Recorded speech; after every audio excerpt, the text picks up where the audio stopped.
Good morning, everyone. We'll call our meeting to order. Committee, I would mention that we have minutes, and you might look them over, and we'll do them right after lunch. Gives you a little time to check them out.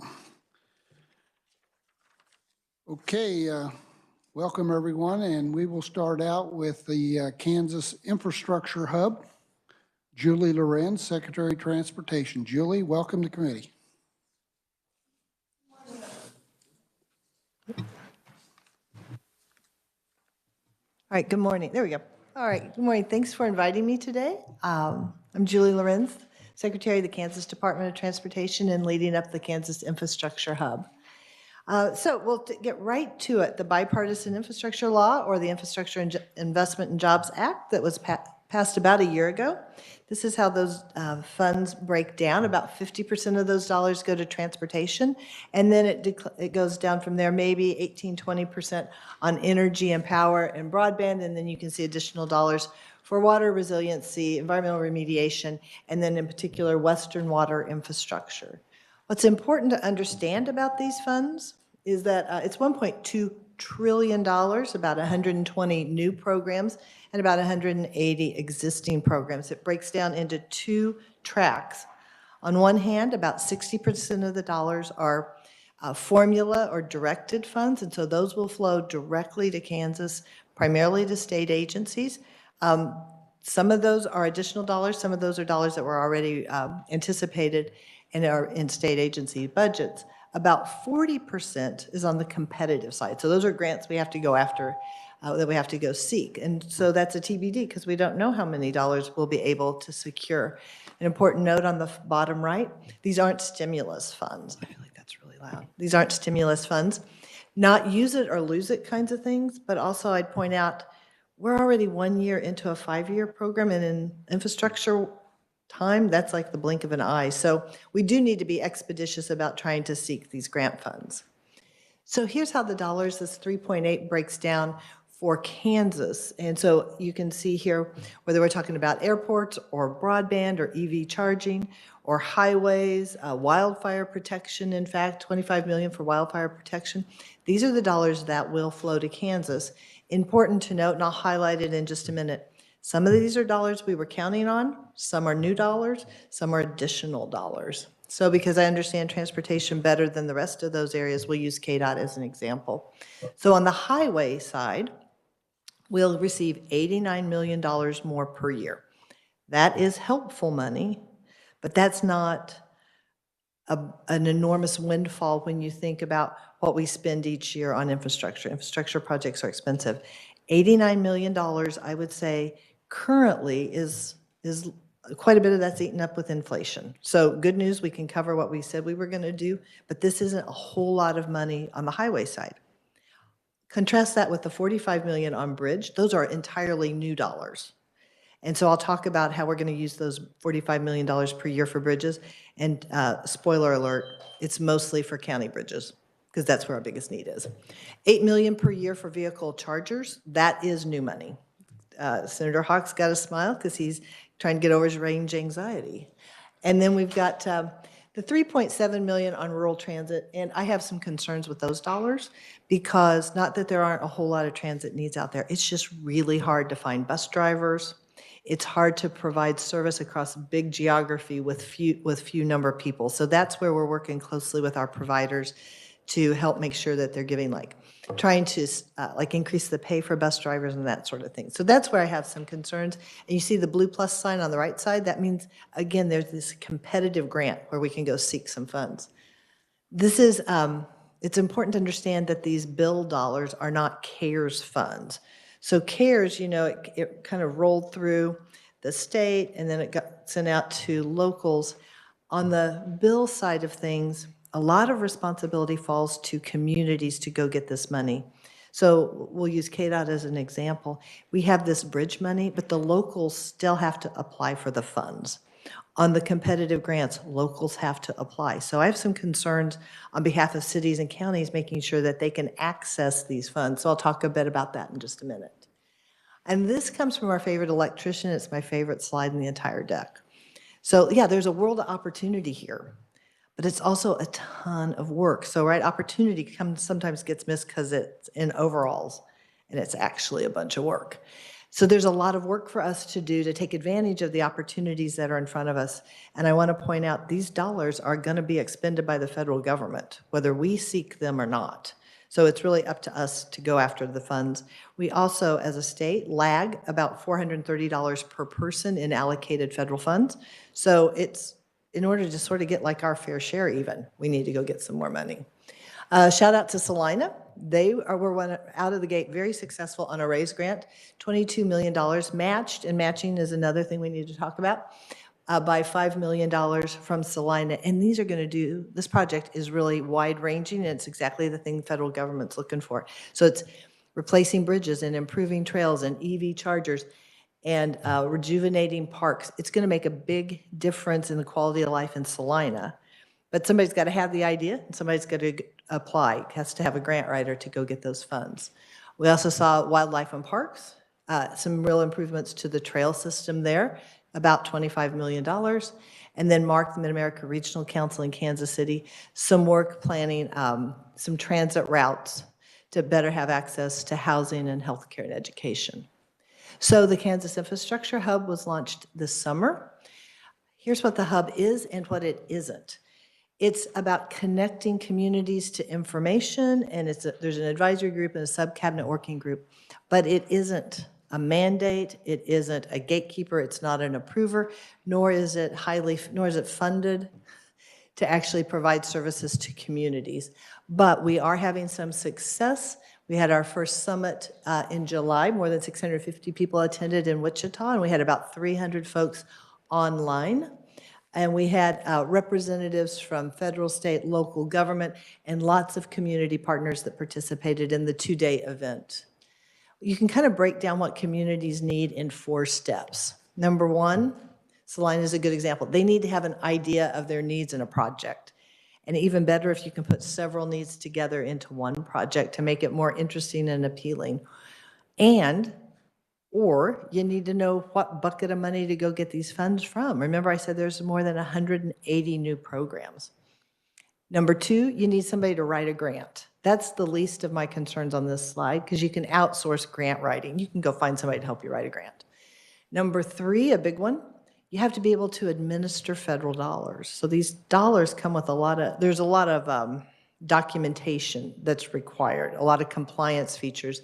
That's why at ks.gov we do the federal fund swap. So we'll trade out a dollar of state funds for 90 cents of federal funds, and we'll take on the paperwork aspect of that. And then lastly, we all know about workforce shortages.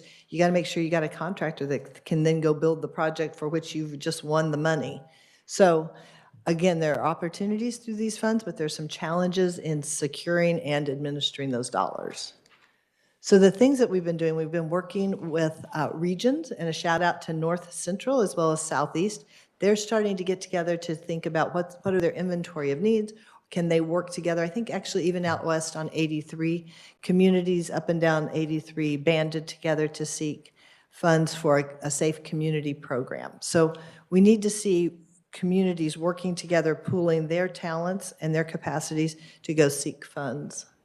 There are some other resources out there for help. National League of Cities has a website where you can get additional information, and they will help do some coaching if you have a population of less than 150,000 people, as well as Bloomberg has launched a website where you can call in, and they actually offer some coaching and some classes on how to write grants and funds that are available.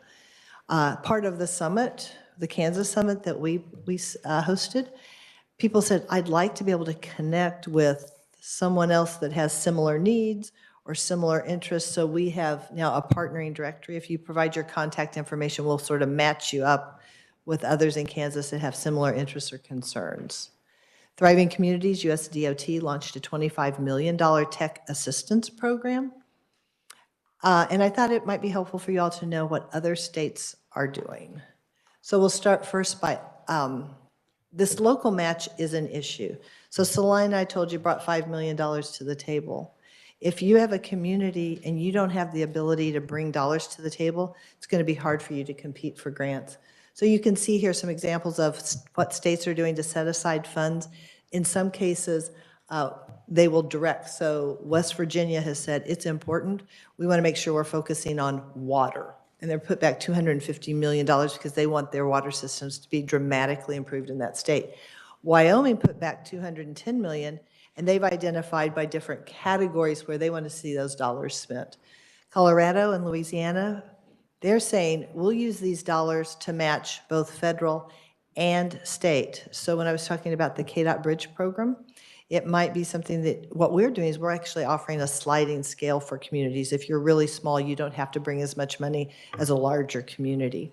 But I can tell you, like in other state agencies, communities may not have the match to even access the funds that are coming through state agencies, much less federal.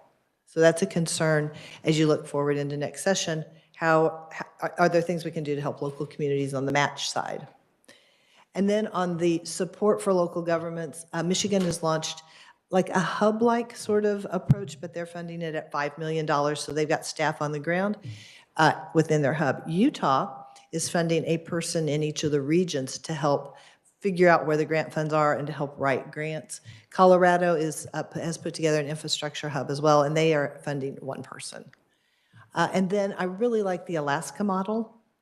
What they've done, they're working through their municipal league. You can call in, so it's funded through your municipal league.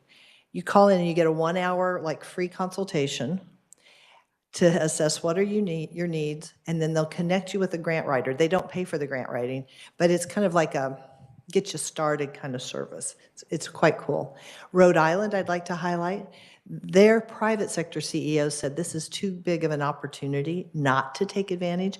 And so far they've secured $500,000 from private firms to help underwrite grant writing. And I think that's also an important aspect of if this is such a good opportunity, I'd sure like to see the private sector step up and provide some funds to help strengthen our state. So I'm going to stop there on the hub, and then I've got 2 quick updates on tools that KDOT has put together for both locals and for KDOT. But any questions on the infrastructure money? Representative Carpenter. Thank you, Mr. Chairman. So do you have the ability to help in this grant writing and the technical assistance? We do currently. We do not, because we don't have the staff to do that. So could we? Yeah, we could hire staff and help with that, but we don't currently have the staff available. You'd have to hire then.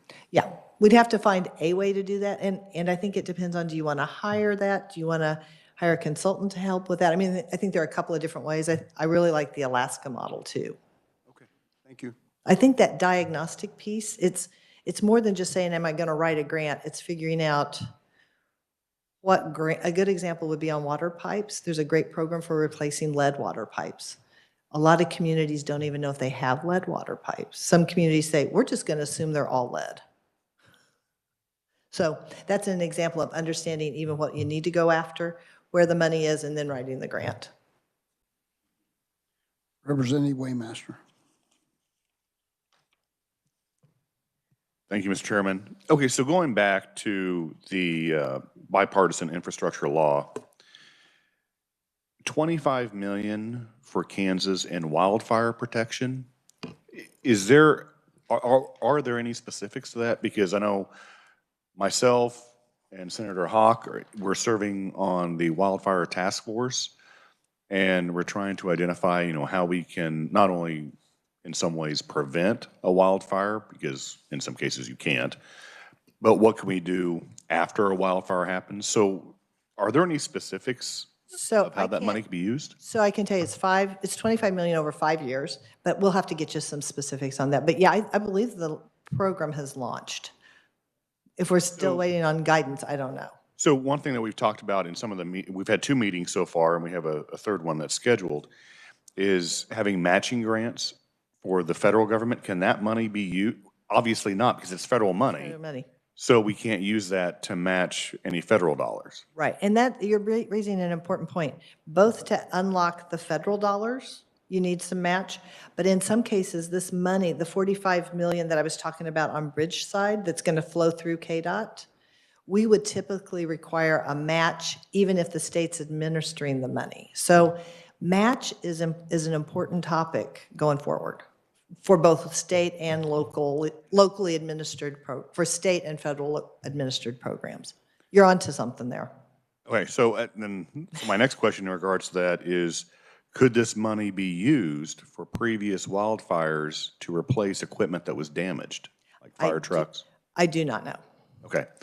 I'd have a lot more information so we can have that for our next Absolutely. meeting. No, we'll I be think, and see, having. this is part of, yes, this is exactly what needs to happen, is for folks to understand, here are the buckets of money that can be tapped into, and we need to investigate how we can get into those and how we can best use them for Kansas. On the water side, currently, so not wildfire, but water, currently it's mostly on the quality side. We know that the quantity side dollars will be coming. They push the quality out first. Quantity's coming. And we'll, as a state, we'll want to be looking at what can we do on the quantity side. Okay. And actually, since there's $25 million that's allocated for wildfires, maybe you should be on the agenda at our next meeting to discuss what exactly this money can be used for, if it was in the bipartisan law. And I'd also point out, that's on the formula side. There may be discretionary, there may be other grants to go after. So there may be more than that. All right. Okay, so my next question happens to do with bridges. Yes, So we have, please. what was that? Yes, please. I got lots to So talk about bridges. $45 million allocated for bridges, and mainly that's going to be on the county side because we have a lot of dilapidated bridges across the state of Kansas. One in particular in my district happens to deal with a federal lake where the county is now responsible for replacing the bridge. When the lake was constructed, the federal government constructed the road and the bridge and then turned it over to the county, and they were supposed to maintain it, and they didn't. Can this money be used for that particular county to upgrade the bridge? So when you're ready, we'll go on to because I got a whole bunch on county bridges. So if you're ready to move on to that topic, happy to explain how that might work. Okay. I will Absolutely. wait for that one. And the next is on the EV infrastructure. Yes. So we have $8 million that's going to be allocated in the state of Kansas for EV. And it Per says year, so it's a total of 40. It's actually 40. actually 40, for over 5 years. So infrastructure, education, and outreach. So I'm kind of perplexed about the education and outreach because you already have a lot of your major automakers saying by 2030, they're going to be having most of their platform on electric. So what are we going to be doing for education and outreach? To the extent we need to, because I think the private sector takes care of a lot of this, where the charging stations are located. And I think I would defer to Senator Hawk here on, I think you can use an app to do that. This $8 million per year, what we will generally be using it for, first of all, we had to put our plan together. It's been approved. Long story short, federal government requires you to complete a corridor before you start the next corridor, finish it, do the next corridor. Our plan has been approved. I-70 is almost complete. I think we've got one more little section somewhere because we're required to have a charger every 50 miles. But we're almost done with 70, then we'll be done with 35. So we're working through those. You saw Salina has 2 EV chargers. It was wrapped up in their application. Part of the education and outreach was we needed to pull people together as we put our plan together. Our plan's done. We probably have to update it every once in a while. I will also tell you, we have no intention at KDOT of owning the infrastructure. We own plenty of infrastructure. We don't want to own more of that, nor do we want to maintain it, but we're working closely with our private sector partners as they bring in charging stations and figure out how they want to build them and maintain them over time. I don't think there's a lot that goes into education and outreach, is what I'm trying to say. Well, and that's what I was kind of alluding to because, I mean, obviously, We need to do some. if the industry is going to be changing to electric vehicles, I don't see where we need to be We were allocating required to money. do some like public meetings on our plan. I'm sure we'll be required to do public meetings on our updates. And we want to do that. We want to engage with folks. We won't be promoting the use of EV charging. That's not, the money will go into seed money. It's sort of like like along the rural co-op approach of like you put in a little bit of seed money, you may put in 20% and the private sector brings 80%. That's how the funds will be used. So are these primarily going in, like, I'll say for Hayes, example, we have EV charging stations at Applebee's. Yes. Yeah, because there are requirements. So you want people to stop where it's safe and it's lit and there are some services. So they have to be placed in a safe, secure, lit place. So are they going to be at dining establishments or at truck stops? Mostly truck stops, mostly truck stops. But that will be up to the community and the private sector to work through where these are going to be exactly located. And has there been any discussion or a partnership with the oil and gas industry? Because, I mean, the oil and gas industry in the state of Kansas is huge. I mean, we're the 11th largest oil producer in the nation. This is obviously going to be impacting that industry. Has there been any discussion on, or maybe a partnership with the oil and gas partners on moving to EV, but having a discussion on how that's going to affect the oil and gas industry and also the impact of the state of Kansas? So I can't answer that. I don't know who made up the advisory group. We can find out. But I would also suggest there's a big opportunity on sustainable air fuel. So as we move as we move toward electric charging for vehicles, it will be a longer process for electrified aircraft. It's coming, but it's further away. So as you look at sustainable air fuel, that's where I think there's a growing market for some biodiesel and additional fuel on the aviation side. Okay. One more. Sure. Okay. I'm like Senator Hawk. I just keep asking questions. You did. You taught me well. So my next question is on rural transit. Yes. And you said that we have an issue in trying to hire drivers and everything. So with the $14.8 million over 5 years, how are we going to address that issue of hiring drivers? And then what is the overall plan or what's the infrastructure going to look like for rural transit? Yeah. So we work closely so we have gone to a regional provider model, which I think is very helpful. Salina, I think, is a great example of where they're a strong hub, and they've gone ahead and helped other outlying communities strengthen their transit services. So we're really trying to go to more of a hub and spoke approach across the state instead of just lots of individual providers. That's one thing. We are working to provide better technology so people can log in and book their trips. They can still use the phone, and we're trying to provide more funds on the bus driver side of things, but we really look to our local providers to work with us and tell us what they need. So in regards to that, like in my area of the state, we'd probably consider Salina more of like an urban area. Mm-hmm. Can counties partner together for a regional hub? Yeah. For rural transit? Yes, you would want them, so from my perspective, you would want them to sort of connect to an existing provider, right? So they can, they're going to need some support in terms of like learning how to grow their transit system. So I would kind of think of like mentor protege kind of program. They don't have to report to them, but I would want to make sure they're supported with lessons learned and to get off the ground. Oftentimes, we see good connections with rural health care as well, because that's oftentimes a lot of the transit service that's needed is to get people to the hospital for dialysis or to medical, maybe not the hospital, but to clinics for medical care. Hospitals, medical services are often a good place to start the partnership. Well, and I would say that was probably the biggest concern that I had in my district is for medical or healthcare, and trying to get somebody to a health facility. My last question, Mr. Chairman, is in regards to the bi-state partnership, and I'm assuming that's between the state of Kansas and Missouri? No, that is not. No, it's through, if you're talking about the MARC, the Mid-America Regional Council, Yes. One, yeah. So Mark, which is the MPO in the Kansas City area, they are coordinating that, and they actually sought the grant. KDOT was a supporter, but we don't have any state money in that. Oh, okay.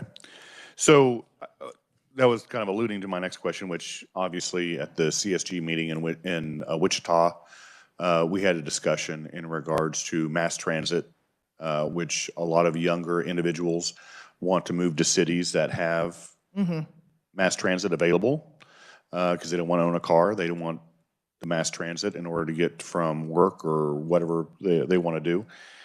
And so now with the Panasonic deal that's moving into the state of Kansas, has there been any discussion? Because Kansas City, Missouri is expanding their, not light rail, it's Streetcar. streetcar, thank you, down to the plaza, which will be completed in probably 3 years. Has there been any discussion on the Kansas side of having some type of mass transit aside from buses to assist in connecting with the core city of Kansas City to make that a complete metro mass transit market? I appreciate the question because that long-term, we need that kind of vision. Short-term, I do believe there's some work primarily directed by Mark to take a look at the streetcar expansion over to like KU Med area. So there is some, so not all the way out to Panasonic, but I believe there's some study underway for a streetcar to KU Med, which would be fantastic because it would help. There aren't many east-west connections on the streetcar route right now. It's mostly north-south. So, but I believe that's under study. We need to take a look at Panasonic, both from like the K10 perspective. We've already initiated the study on an additional lane on K10. We need to be looking at the transit part, and we probably also need to be looking at freight flow so that it isn't all going through 435, I-35, which are already very busy corridors. So we need to start that broader view of Panasonic connected to the region. Do we have any idea what the cost would be? I do not. Okay. All right. A lot. It'd be, I know it'd be a lot. That's what I was But kind of wondering. that's why also these next 4 years are really important and some opportunities. Under the Biden administration, there's a lot of emphasis and interest on transit. So those are the kinds of things we ought to be taking advantage of where there's some movement in that area already. Well, I know the conversation in regards to mass transit in the Kansas City area has been discussed for Ever. Yeah. Long time. 25 years, and nothing has been taken as far as a step forward, except for the streetcar. I mean, that was obviously one step forward that actually has, in a way, I think, helped with the development of downtown Kansas City. Completely agree. It's But- changed the vibe. I would like to connect to that to rejuvenate economic growth in the Kansas side. Agree. All right. Thank you, Mr. Chairman. Senator Hawk. Thank you, Mr. Chairman. On the slide that you had that looks at the formula, it makes sense to me that a lot of the top items certainly are in Department of Transportation and how those might be managed. I'm just kind of curious on the ones with broadband and water, and Representative Waymaster mentioned wildlife and their cyber attack. Will that go to the appropriate agency, like broadband might go to Commerce?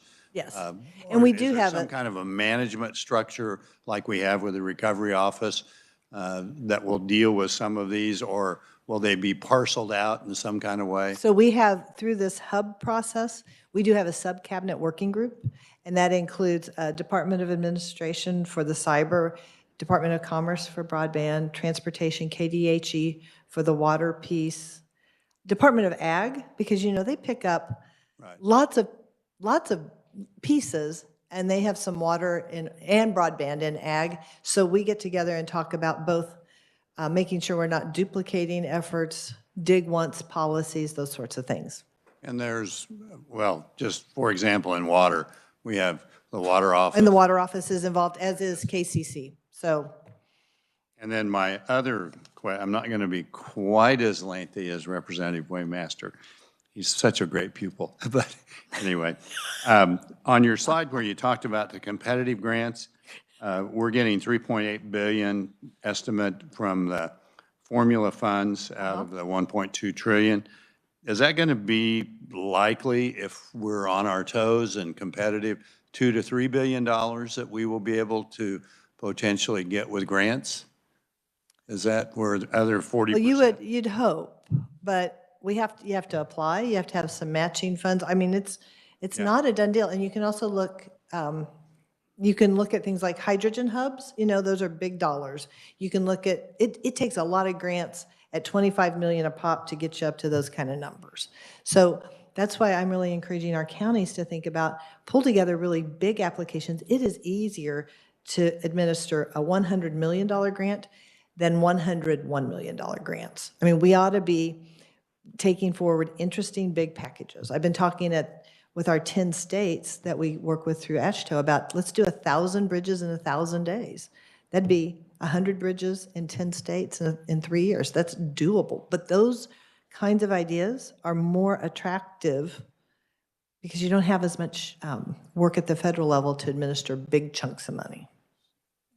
And I really appreciate the vision I see in this and the hub project and all of the ideas you presented today, particularly helping local units of government to do that. And I think you've sort of thrown out a little bit of a charge to us to start thinking about where some of that match money is going to come from. But then the next thing, particularly since we got the Panasonic grant or project, is it possible for us to get more than what might be, is this allocated on the competitive side per state, or are we competing with other states? So No, if we're really aggressive and on our toes and build on the success that we've had and maybe deal with the grant money piece and do it smart. So like with Representative Waymaster, when he's talking about, hey, could we be thinking about a bigger regional transit? Well, think about, could you do something that would connect Panasonic with the intermodal facility? Like could you could be thinking about how you put big pieces together. You got workforce concerns, right? How are we going to get people to Panasonic? How are you going to keep them going to the intermodal? How do you get people from the downtown core out to jobs? Those are all good questions. Workforce development is an important issue. Accessing jobs important. The jobs at Panasonic aren't remote. They have to have people in the building to do the work. So there are opportunities. We need the big ideas, and then we need to put them forth as grants. This could be a really huge opportunity for Kansas. Thank you. Thank you, Mr. Chairman. I think we have Representative Wolfmore has a question on Good. the internet. Thank you. Thank you, Mr. Chair. I appreciate it. Thank you for that presentation, Julie. It's fabulous. And first of all, following up on Representative Waymaster's comments, which he's talked about many times, I really appreciate the attention he's spotlight he's putting on mass transit in Kansas. That could be such a game changer. But my question is, in the beginning, you talked about educating the counties and what these opportunities are. Are most of them coming to the table and responding? Is there work that we need to do as legislators in our local communities to encourage them, or is there been good response is the first thing I would ask. So I thank you for the question. We need to do considerably more outreach. So there's good response when people understand. I'd call out the north central part of the state. They are working together actively to try to figure out what grant opportunities are available and how they can band together. But I was just at an economic conference yesterday, and lots of folks hadn't heard about these dollars. So there's always an opportunity for more education. But I'd be quick to point out, even if you know about the opportunity, do our counties have the capacity to apply? And more importantly, do they have the ability to deliver? It reminds, while these aren't CARE dollars, remember, we did a lot of coaching on how to be compliant if you were to receive federal funds. Remember, some of the counties turned the federal funds back because it was just not worth the effort of all of the compliance issues. So it's a good opportunity, but it's got a lot of overalls on it. And then and thank you so much for that. But my next question is, you talked about there might be an opportunity for private dollars as match money. has there been any outreach to like economic development councils across the state? Sometimes they are very good connectors and have lots of access to private dollars or even just big ideas. So we have begun some conversations with our advisory group, and we have economic developers on our advisory group, but nothing formal has been launched yet through the hub. But I think that's, it's a very legit request to the private sector to help fund up some support, because in the end, a lot of the private sector is going to benefit from these dollars through a ripple effect.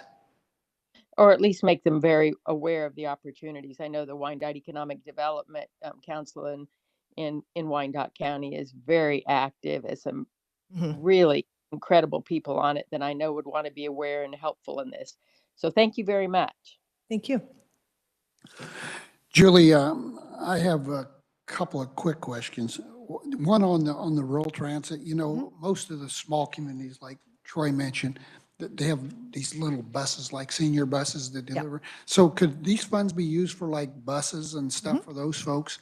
And it'd be a match? Because I think most of them the counties run. Yeah, Maybe a few cities, likely that would require a match, which is, again, a concern that, but yes, you can use it for all kinds of things. Sort of easier to buy buses than find bus drivers. Well, I think most of the little ones have them, you know, but I just wanted to, Yep. because that's the only transit that we have in the Yes. small communities. And then you mentioned on the EV chargers every 50 miles on Interstate 70. So how are you picking and choosing who gets them and who doesn't? I mean, if everybody that asks, do they get them? No, so we go through a competitive process. And who, you know, here again, I know it's all new, but I get all these questions and it's like, well, who charges? Where does the money go? Is this, So we've got a fact sheet. I think we would welcome an opportunity to, in whatever format makes sense. But Matt Messina runs that program for us, and he's doing a really fantastic job. So we're happy to come out and do education or put a fact sheet together for you, whatever we can do to help people understand, because it is new and there are lots of questions, lots and lots of questions about it. There are lots of questions about it, and we're happy to work with folks. and then on the broadband, you know, Yeah. I'm gonna use Troy as an example here. You know, he owns the cable TV in Bunker Hill. Well, but I'm using him for an example. He doesn't, but. But a guy like Troy would own, local entrepreneur would own something, and they spent all their own time and money putting in the infrastructure, and they own it. And all of a sudden, we give a big grant to Kyle, who owns the phone company, you know, it's small independent. We'll call it AT&T. He owns AT&T, and all of a sudden, you know, we're funding Kyle, and he comes in and he's going to put Troy out of business. I mean, that kind of stuff really bothers me, and that's going on. So I don't know how we fix that or get around it, but I think it's something we need to try to figure out because, you know, he took his own money and he built this small business, and all of a sudden you let Kyle with his AT&T phone company have a big grant, and they come in and update everything. I appreciate the concern. I don't have an answer for that. But I think a work session around broadband would make all kinds of sense. I'd also note, I've never seen LBC be such a fun bunch.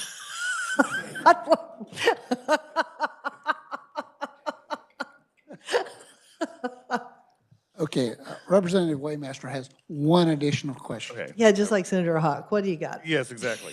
I have one additional question. So we were kind of talking about the EV stations. So has the Department of Transportation, obviously you probably have considered, like I mentioned before, automakers by 2030 are going to be advancing vehicles to be more electric. What's the impact going to be on the fuel sales tax? Thank you for the question. So long-term, we know it's going to be a huge impact, and we know that we're going to have to transition ourselves off the motor fuels tax eventually. It's also not a light switch. It won't just all of a sudden go off. But we've started a road usage charge study. Okay, we're not moving there, but we are working with Kansans now to understand potential moves to, if we were to charge you for the amount of essentially road you use, not the kind of fuel you use, kind of a toll system. Those conversations have been going on at the national level for probably the last 10 to 15 years. A study has never been done in the Midwest.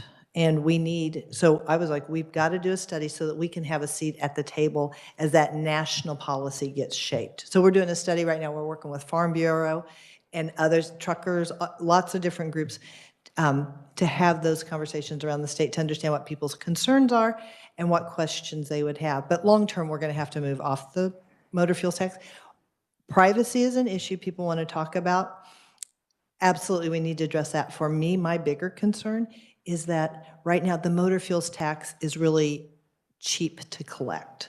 If we were to move to like a road usage charge, I worry about how much do we have to spend to collect the tax, right? You don't want to spend $2 to collect $1 in revenue. So there's a lot to figure out through that conversation. So I appreciate the question. We do have, as part of a registration fee, you'll recall in 2019, we were able to pass a registration fee on electric and hybrid vehicles.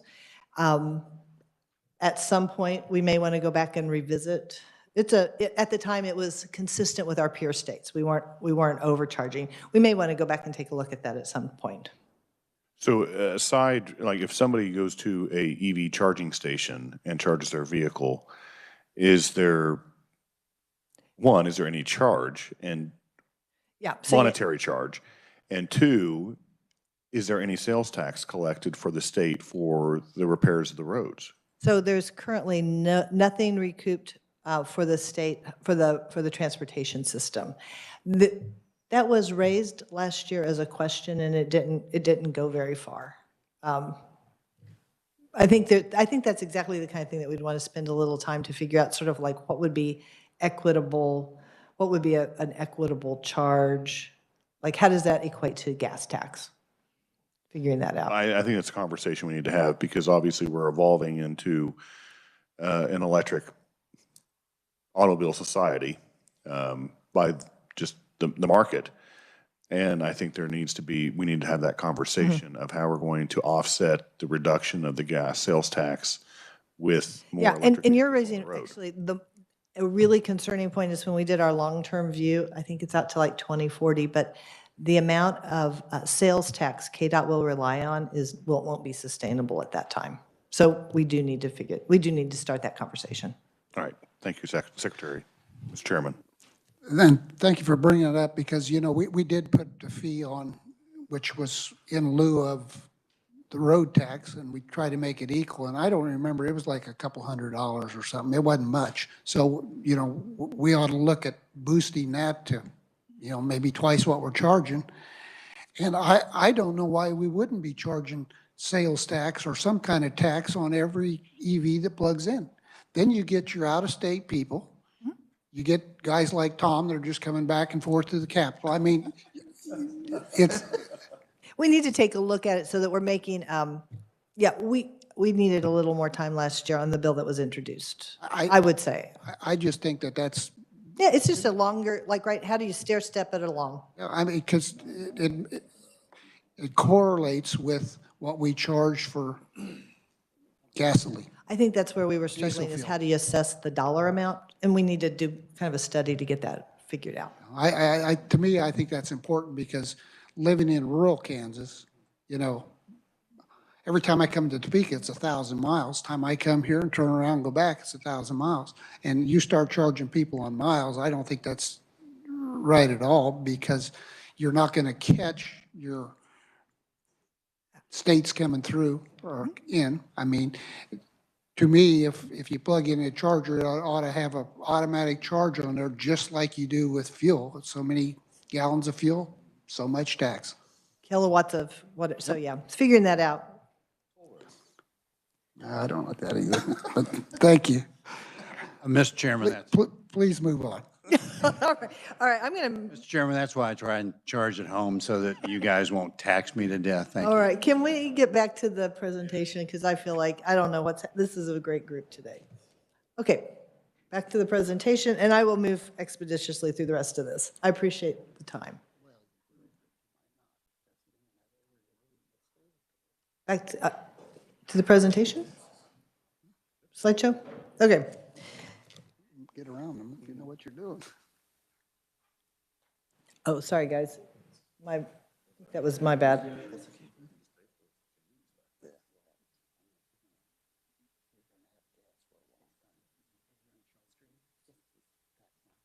Okay, I'm going to go ahead and get started. I'm going to talk about two new tools we've developed at KDOT, and I'm really pleased with them. But I like this picture if we can get it up. You'll recognize this picture from Reno County if we can get it up.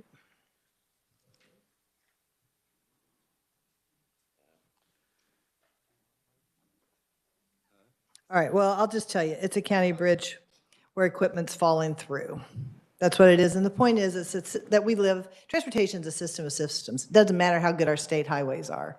If you're trying to get a load out of a field and you can't get across a bridge and get to a highway or a rail, it's doing you no good.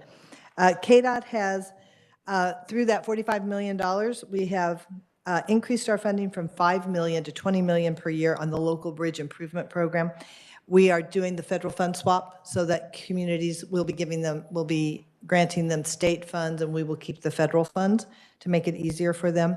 And we are offering good deal. There we go, Brendan. And we are offering them a sliding scale, so smaller communities don't have to bring nearly as much match to the table.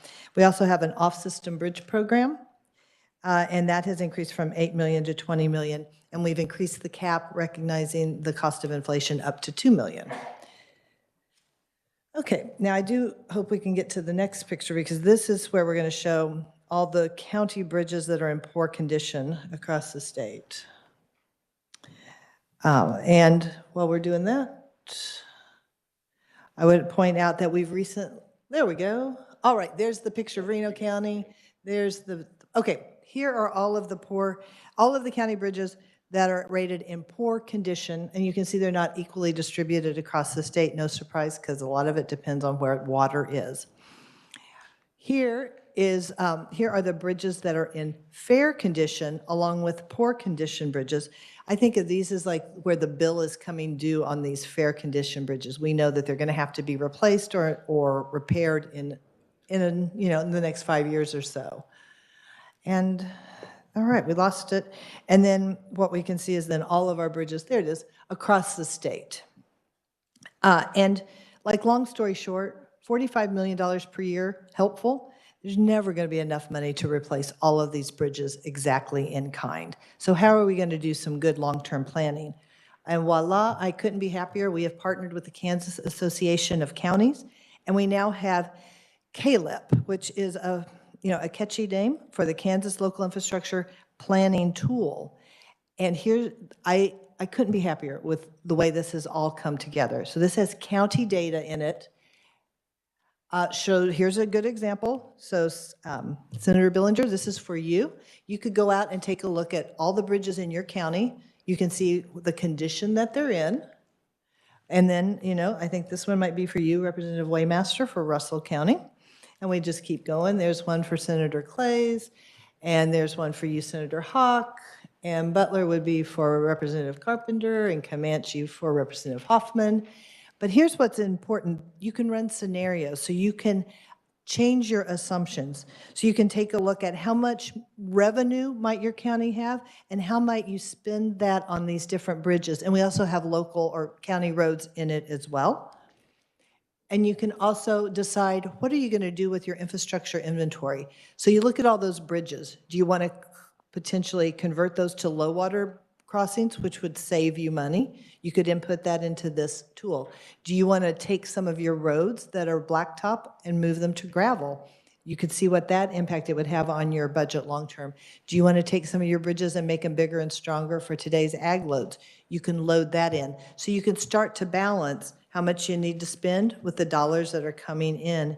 We developed this at KDOT in conjunction with counties, but we were happy to pay for the development because it's going to help them make better plans and decisions so that when they come to the state for grant funds, they'll be able to make some of the best applications possible. And then you're able to plot where the gap is going to occur. Where are you going to see a bunch of bridges would likely time out, if you will, and you can see it plotted there against the curve of of your funding against when are you going to have your gap. And so a work in progress. We want to refine it so you could maybe search for poor condition bridges with a lot of traffic or not much traffic. And I would point out, if you want to go out and take a look at this tool, right now you have to literally type in HTTPS and the whole name. After that, you can just go to the link. But it's a tool in collaboration with counties so that they can do better planning for their local infrastructure. I'm going to go on to the next topic, and then I'll take questions just in the interest of time. So you all may remember, and I think it was Senator Billinger and Representative Waymaster, Senator Hawk, when we were in Olathe. So this is when we were on the Legislative Task Force, and we were in Olathe that day.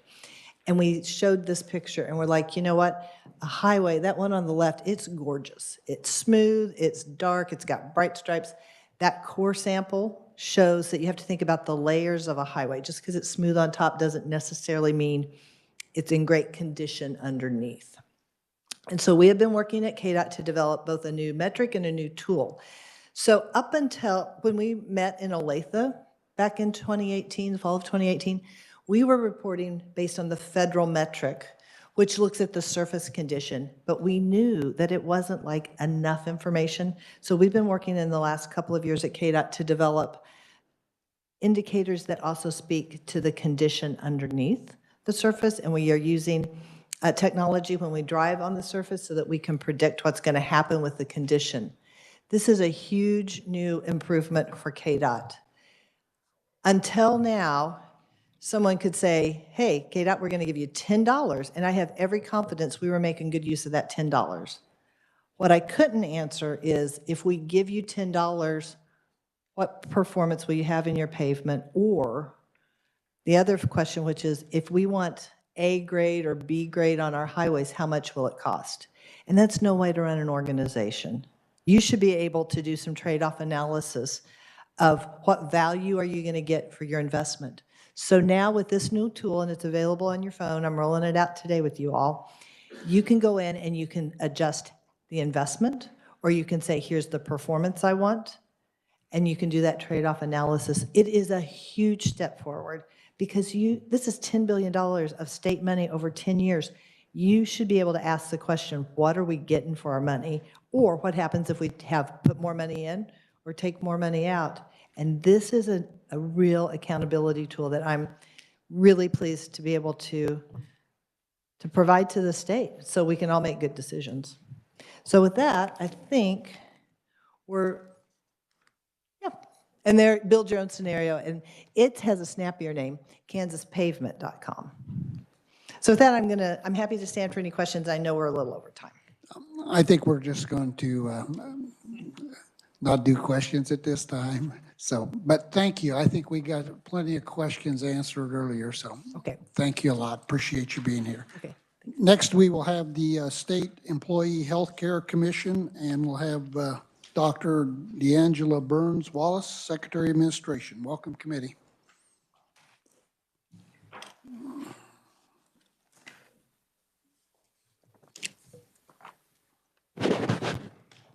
Good morning.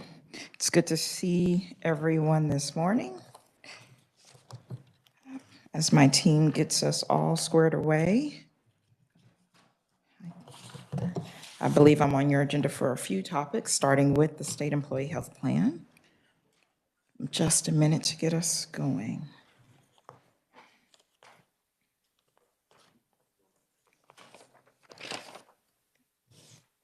Thank you.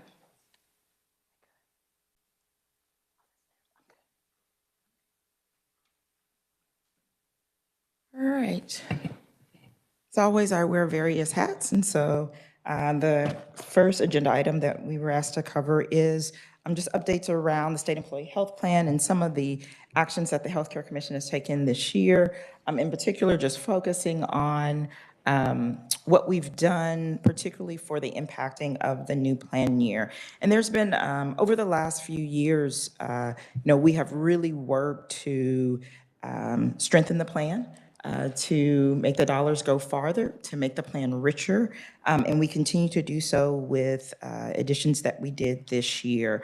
And so you all have the packet. There's a couple of different slides that go into detail. I'm going to do a couple of highlights. I don't want to read through all of it, but some of the most important things is with our plans, we continue to look for ways to bring down kind of those things that impact kind of that person's pocket. So for instance, with Plan A, we brought down the copays for primary care and specialists, and also reduced those deductibles. And so again, being very conscious of how an individual plan member's dollars are being spent. This year, we did have to make some changes with our high deductible plans due to IRS regulations. And we have to do this every year. We're always following, the various regulations that come out around healthcare. And there were some changes in the deductibles that had to be adjusted.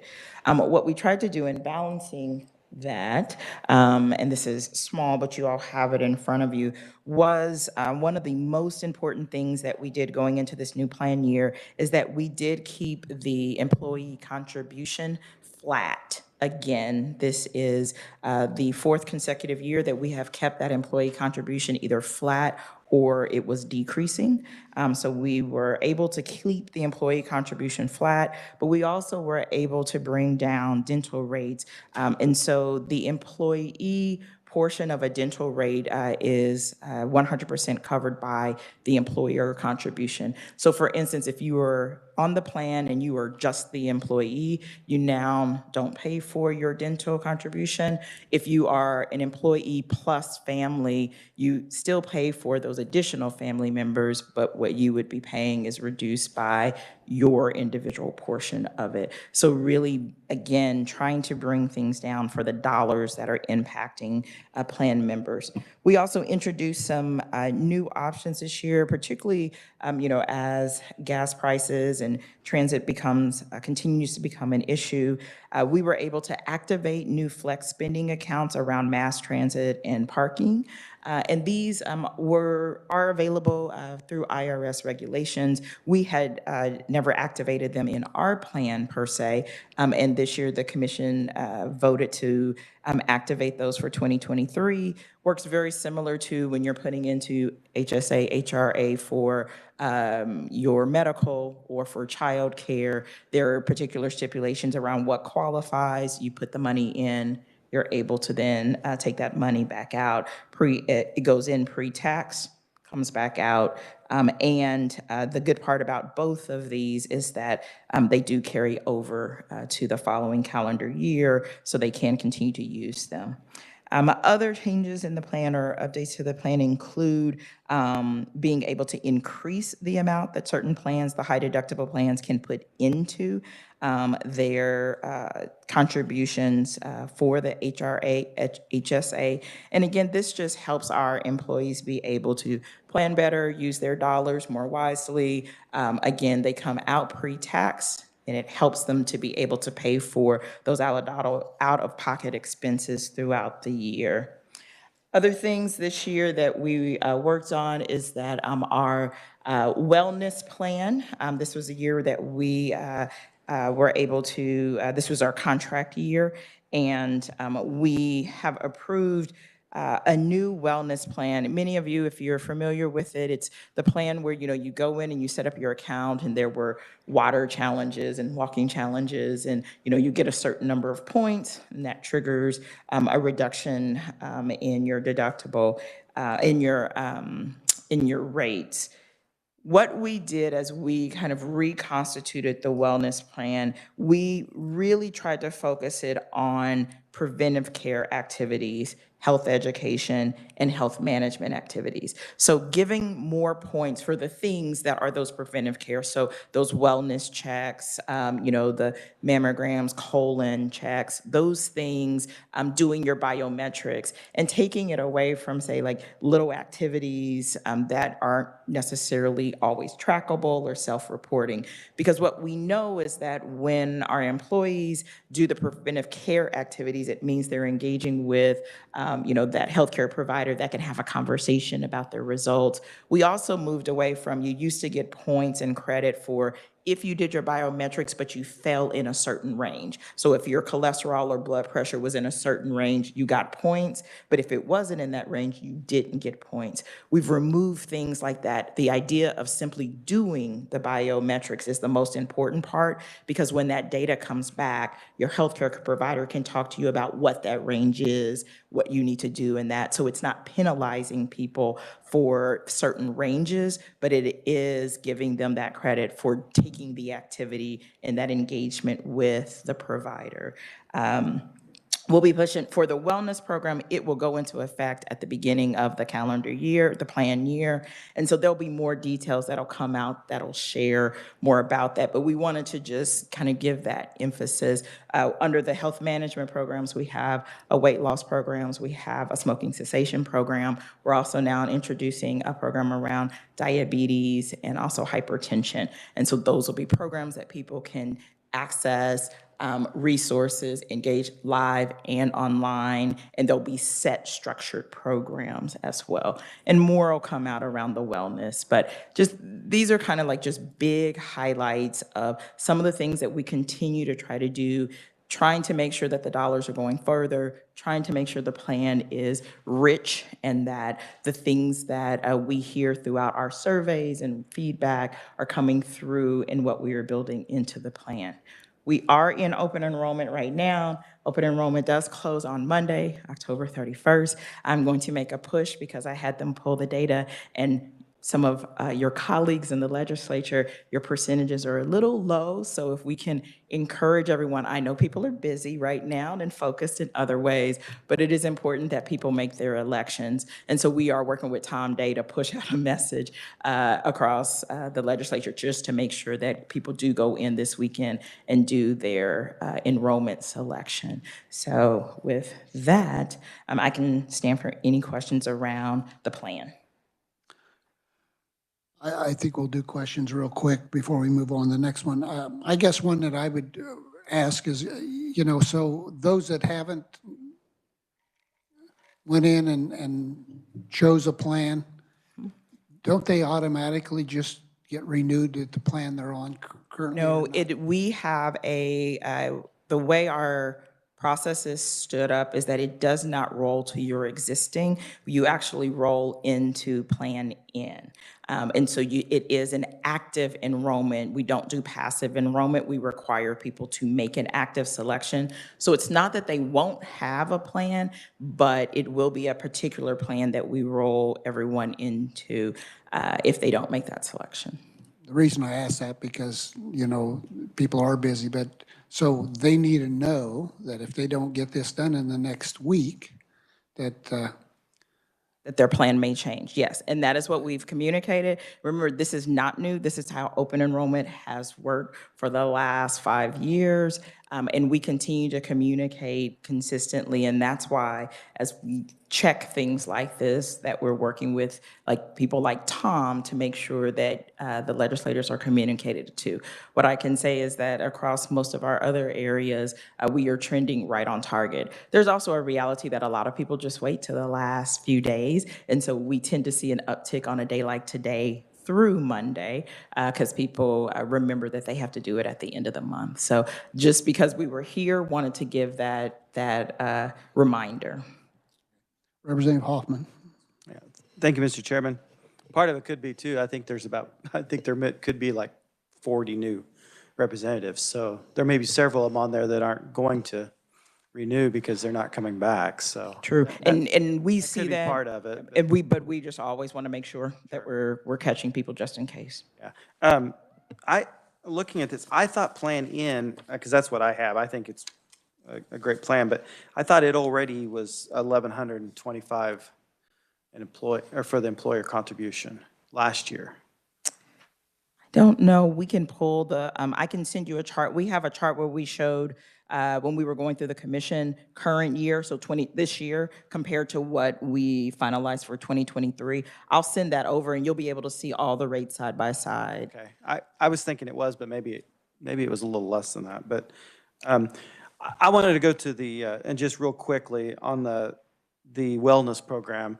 And I don't know if you're going to, this is just personal opinion, but the Naturally Slim program, I've done it for several years.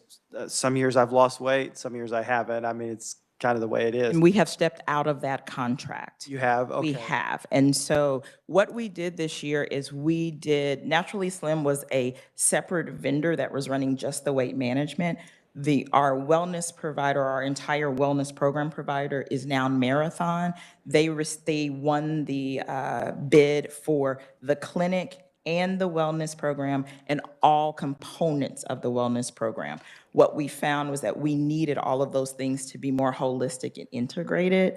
And so they have it's a completely redesigned program, and we can get you some specific details on it. But we have stepped away from, that contract was up, and we've stepped away from Okay. Naturally I was Slim. just, I think the program was not as good towards the end as it was at the beginning. That was kind of what I was going to get to, and I didn't know. They made a lot of changes over the last, I don't know, 3 or 4 years that I thought really made the program not as good. So I'm glad you're kind of looking at something different. So thank you, Mr. Chairman. Okay, if you'd like to move on to the docking update. All right. Excuse me, I guess Representative Wolfmore has a question, Yes. real quick. Thank you, Mr. Chairman. On the wellness program, I just want to make the comment that I really appreciate that you're changing that. I think focusing on a preventive care and health management is so much more important. I've often personally thought that the water challenges and the walking challenges were sort of trivial and silly and don't really contribute to our two goals to make healthier employees and to save the state money. So I applaud your work on the wellness program and for making the benefit package. It sounds like it's a little richer package, and with all the workforce issues we're talking about, it seems in every committee. I think that's right on target. So thank you very much for your work. Thank you. Okay, let's move on to the docking. All right, so we were asked to give an update on where we are with the docking project. And so you all have a full packet of materials. I am not going to walk through all of them. We provided it more so as background and level of details. I'm just going to hit some highlights and then open it up for questions when ready. And I do have details for both docking and the lab, and we can do them together as separate per however the chair would like me to move through. So this is, as we look at kind of this journey with docking, you all are very aware of the history, as many of you have been very involved in this. One of the things that's important as we look at kind of that historical and we move into kind of the architectural sketches of the renovated docking building. The design will honor the existing kind of docking building. We have worked very diligently as we've put this project together based on feedback that we received throughout around salvaging and displaying a lot of the historical features, reusing a variety of existing materials throughout the new design, thinking both with impact, practicality, as well as creative ways to be able to utilize them. So this is everything from actually, pulling pieces out that will be displayed throughout, but also the reuse of materials throughout the building, which is it helps to impact kind of what this new building is, as well as some of our efficiencies that we will be getting in this building. We are thinking, and as you can see from some of the designs, this is a forward-thinking contemporary design. We've utilized advanced design and engineering strategies that really focus around energy conservation, improving the building comfort, and also the longevity of the building. In the appendix, there's a few more details around some of the energy conservation aspects for the building, and it is really, as we have put the designs together and working with the architects, is a leading kind of environmental designs. One of the things about the building is, again, over time, we took the feedback throughout this process over the last couple of years, as well as, if you all remember when we started some of this, as I walked in, we were doing space assessment and analysis of what our state agencies needed, where we were, and what some of those needs were. And so just as kind of that overview, as we walk through kind of the design of the building, I'm not moving anymore. Hold on. I apologize. I'm freezing. Oh, there we go. And so as you can see, and again, there is a little bit more detail in the full doc. When we look at the utilization of the building, the driving force is we are leveraging into public spaces, indoor and outdoor usage, the movement through the building, as well as space agency and state government needs. And so, for instance, on that first floor, there's a combination of office space, which you see in blue, but there's also the red space is kind of cafe, kind of retail space, cafe market, health food venue. But there's also, as you'll see in future pictures, a utilization of both that indoor and outdoor space. There's also the ability for some of that open space in that bottom corridor to have interactive state exhibit and like a commons area, as well as to have some shared resources like the potential for the clinic to be on that first floor, as well as other exhibit spaces and things that can be used across state agencies. Additionally, if you flip to the next page, the second floor, you will see that the primary on the second floor is state agencies. There we go. I have a little bit of a time delay on the screen, so I apologize.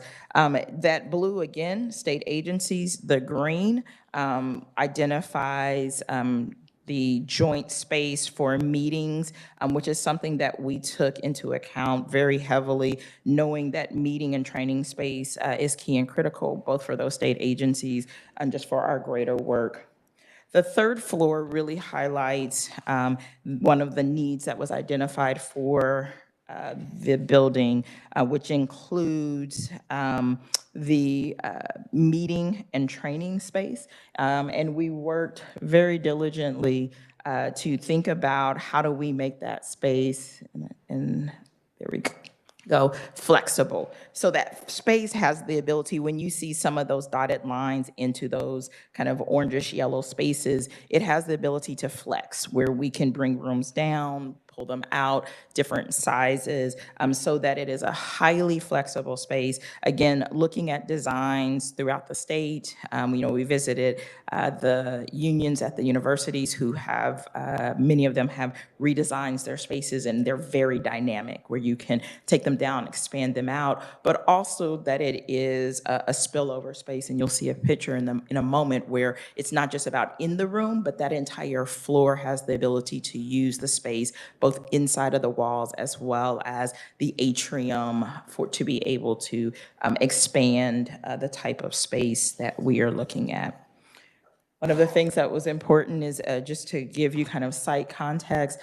This is that kind of the full lot. The empty little box at the bottom is the KDHE site, the parking lot in between, and then you see docking, just to kind of give you that contextual of that entire corridor is where this work is happening. And it was important that we still had that kind of triangulation onto the Capitol, as this is still a key centerpiece to the Capitol complex. A couple of other things that we just want to highlight is that, as you can see from many of the designs, we worked in places and spaces to think about things like open, transparency, and spatially connected. As you flip through the deck, you'll see pictures of a secure lobby and cafe. You'll see pictures of a secure, the atrium. And I apologize as the computer is freezing, but you have them in front of you. The other thing, if you are looking at, there are two pictures that show you the atrium view of the Capitol that's in your packet, just so that you can understand, like on that top floor where that meeting space is, that open kind of top deck will have this view. And you think about how you can utilize that space, how it's still the ability for visitors, tours to be able to go up and still capture that view with this new design in that space. One of the last pictures in the main part of the presentation, which is still not coming up, but you have it in your packet, is actually the tunnel. And so the tunnel that connects the State House to the docking building, we will be upgrading the tunnel as well, lighting, as you can see, things of that nature. This is just a pictorial design. But most importantly, there will actually be the ability that as you come through the tunnel, that there will be elevator and stair access up into that atrium space, so that right now, and as you go through that tunnel, you kind of go through the sub-basements of the building, and then you get to the elevators, and then you have to come up. And so this design will actually, as you come through that tunnel, there'll be direct access where you can come up into the main atrium without walking through the bowels of the building, giving visitors and tours wonderful access to that open exhibit space on the first floor, or going all the way up to the third floor to be able to access that Capitol view as part of the experience. Couple of other just kind of technical things as to where we are. We provided to you all, I think last month I was traveling and couldn't join you, but made sure that you had that timeline. We are still on track with the overall timeline for the project. And I can say that the contractor has been identified. That process actually completed this week through the qualified bid selection, which is required by statute for the nature of this process. And we are in the final negotiations and contract stage, which should be complete in the next 7 to 10 days. And so we are still on track with the original timeline that was provided to this committee. With that, I can stand for questions or docking, or can continue walking to the lab. I guess we'll just go ahead and take questions on docking real quick if anyone has anything that can't wait. Representative Wavemaster. All right, thank you, Mr. Chairman. I'll be quick. First, we've been receiving a lot of emails from individuals who want to salvage the entire building.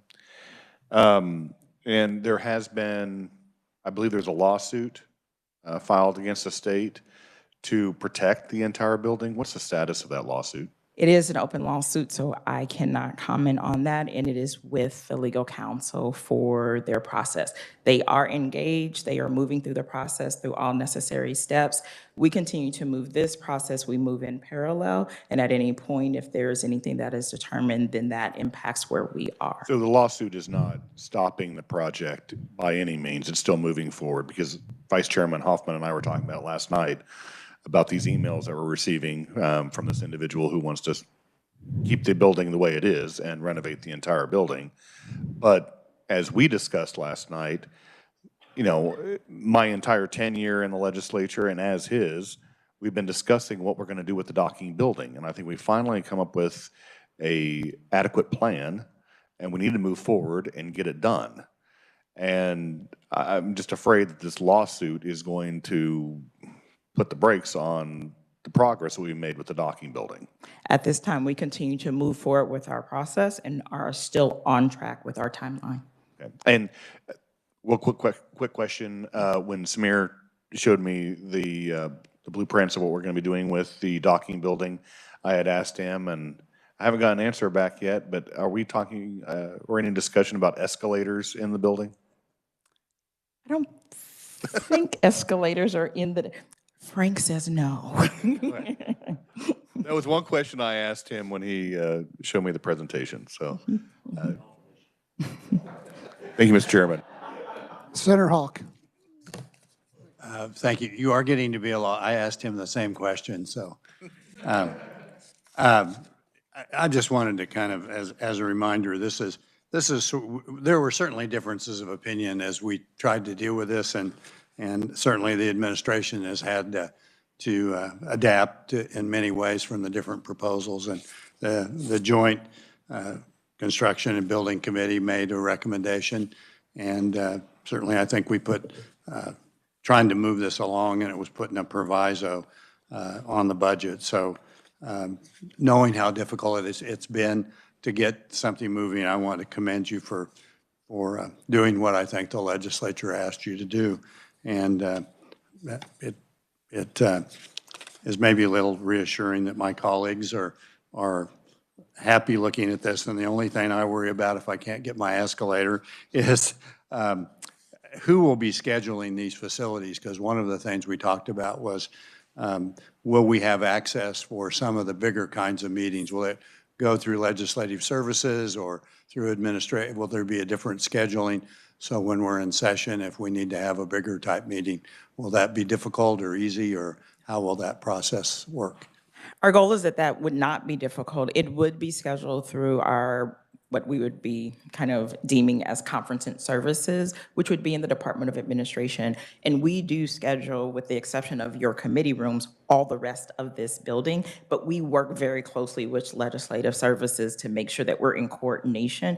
And the design of this, and one of the things that as we heard the feedback, this is for state agency legislative utilization. And so it's not that you couldn't get that space because an outside entity has booked it. This will be the priority. It is designed to be that we actually have larger meeting space where you all can, COVID was unfortunately a great example when you all began to come back and wanted some bigger spaces to be able, to bring even 40, 45 people together. We just didn't have that space, and particularly with giving you extra space. So this is designed that we will be prioritizing state usage, the legislature when you're here, and working very closely with that. But we will have a dedicated services around conference services, making sure that that facility is running a certain way, that we are scheduling it properly, all of those types of things, and working very closely with legislative services. Thank you. Thank you, Mr. Chairman. Okay, let's move on to the KDHE lab, please. Oh, Representative Hoffman. Thank you. Thank you, Mr. Chairman. As far as the meeting space, what's the size? It looks like on third floor, approximately how many? The biggest room fully open is close to 300. Okay, so very good. Yeah, that would. And again, can break down into smaller rooms, and then you can see that there is also training and other set rooms around the outside. So you could see, you could have a conference, you could also be doing multiple things at the same time to break those rooms down and apart. Sure, okay, great. And then approximately how much agency space and approximately how many agencies do you think that will be in there? So number of agencies, I cannot give you the specificity. There is a slide in the appendix that actually shows you like the square footage for the different types of spaces.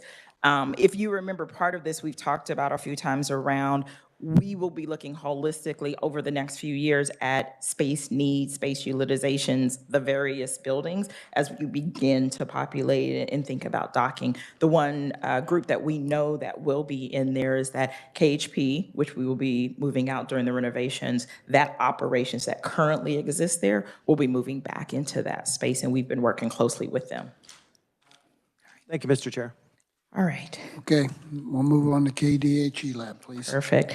For the KDHE lab, like docking, that this has been under discussion and under development. We are, here is, and same with this packet, these are just a few renderings. A couple of things that I want to highlight is that this newly building, this brand new building, will be a 3-story, 98,000 square foot building located at the corner of 12th and Topeka Boulevard. And in your packet, you can see just a couple of different, and again, apologize for the screen, there we go, different views of the building, just kind of from different angles to give you some ideas of the architectural sketches. This is really critical. These conversations were about bringing the lab downtown, the additional benefits of building this corridor, recruiting new employees to a state-of-the-art facility in the downtown area, being a part of the Capitol complex, easier access, as we move off of the Ford Phillips property, it is a property that we will be pursuing to release and be able to put that potentially back on the tax rolls. The lab itself will include health and environmental labs, support space. Thank you. You all can see some of the outside and some of the inside architectural sketches, training labs, which will also serve as additional surge space, and their lobby. They want to incorporate health and environment educational displays. They have some of those out at Forbes right now, but they're hard to see and not easily to engage with. The architectural and engineering team for this has been Clark Anderson, and the construction manager is Macau Gordon. At this stage, we are, for the lab, they're a little bit further along than docking. Their process was different because of the way the provisos were written. They are looking to get them started here in the next month or so. So you'll start to see fences going up and a few other things as they start to, kind of do the things that they need to do to prep the site and get them off the ground. But again, this project, we also provided a timeline for you, I believe, last month, and we are still on track and on time to move this project along. So I can take any additional questions you might have. Thank you. Any questions? Seeing none? Thank you. Appreciate you being here today. All righty. Oh, you're good. Thank you. I think that's it. Thank you. Okay, so next we will have the federal COVID-19 funding expenditure update, and we'll start out with Merle Riedel. Merle, welcome committee.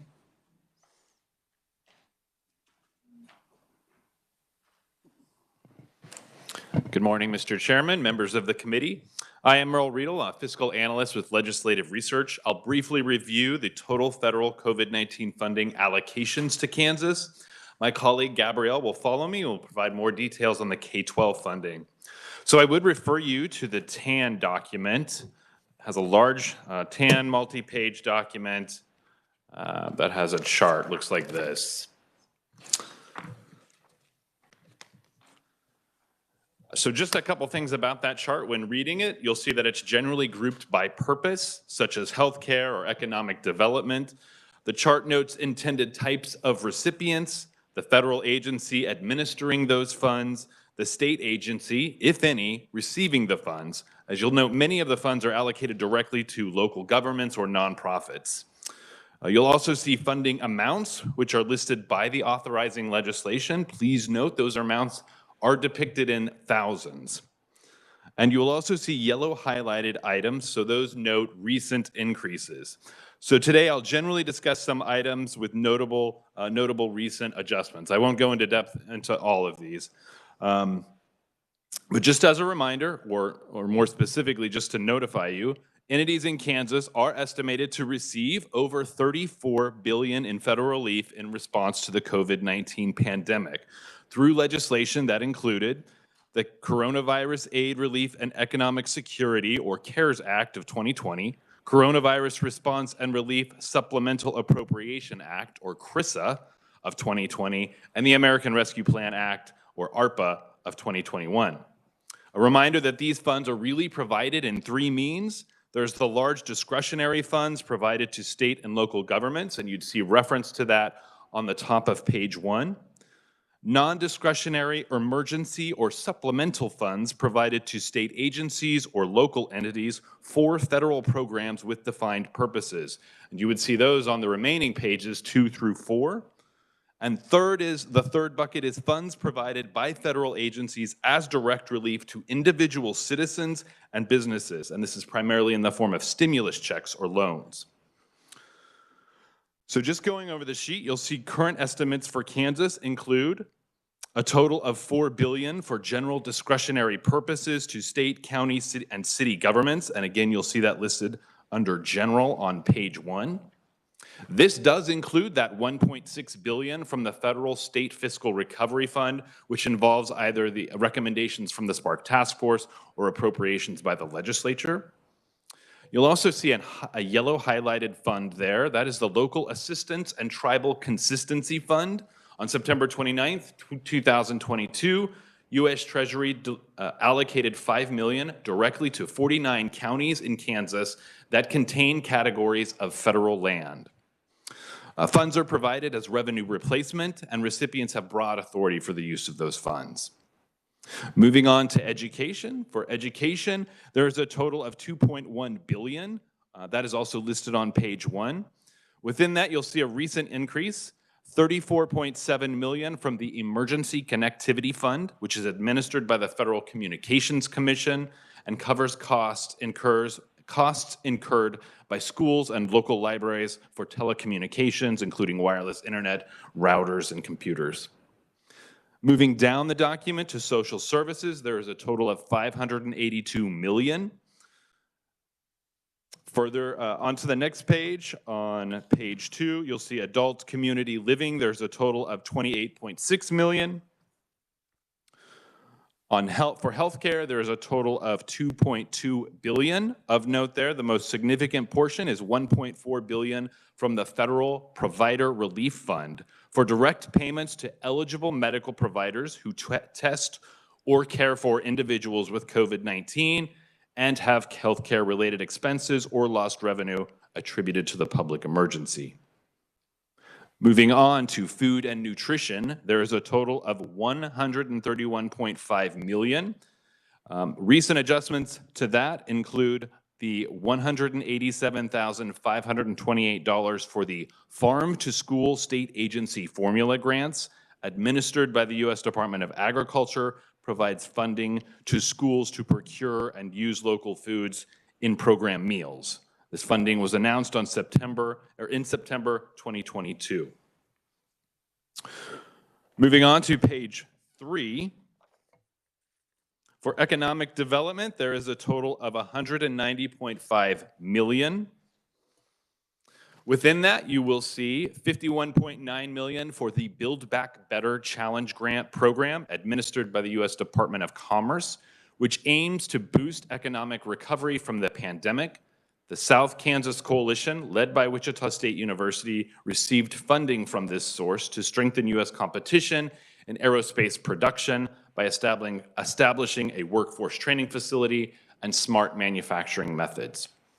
This also includes $23.1 million for economic adjustment assistance administered by the U.S. Department of Commerce, which provides grants to communities for construction, planning, and revolving loans supporting economic development strategies.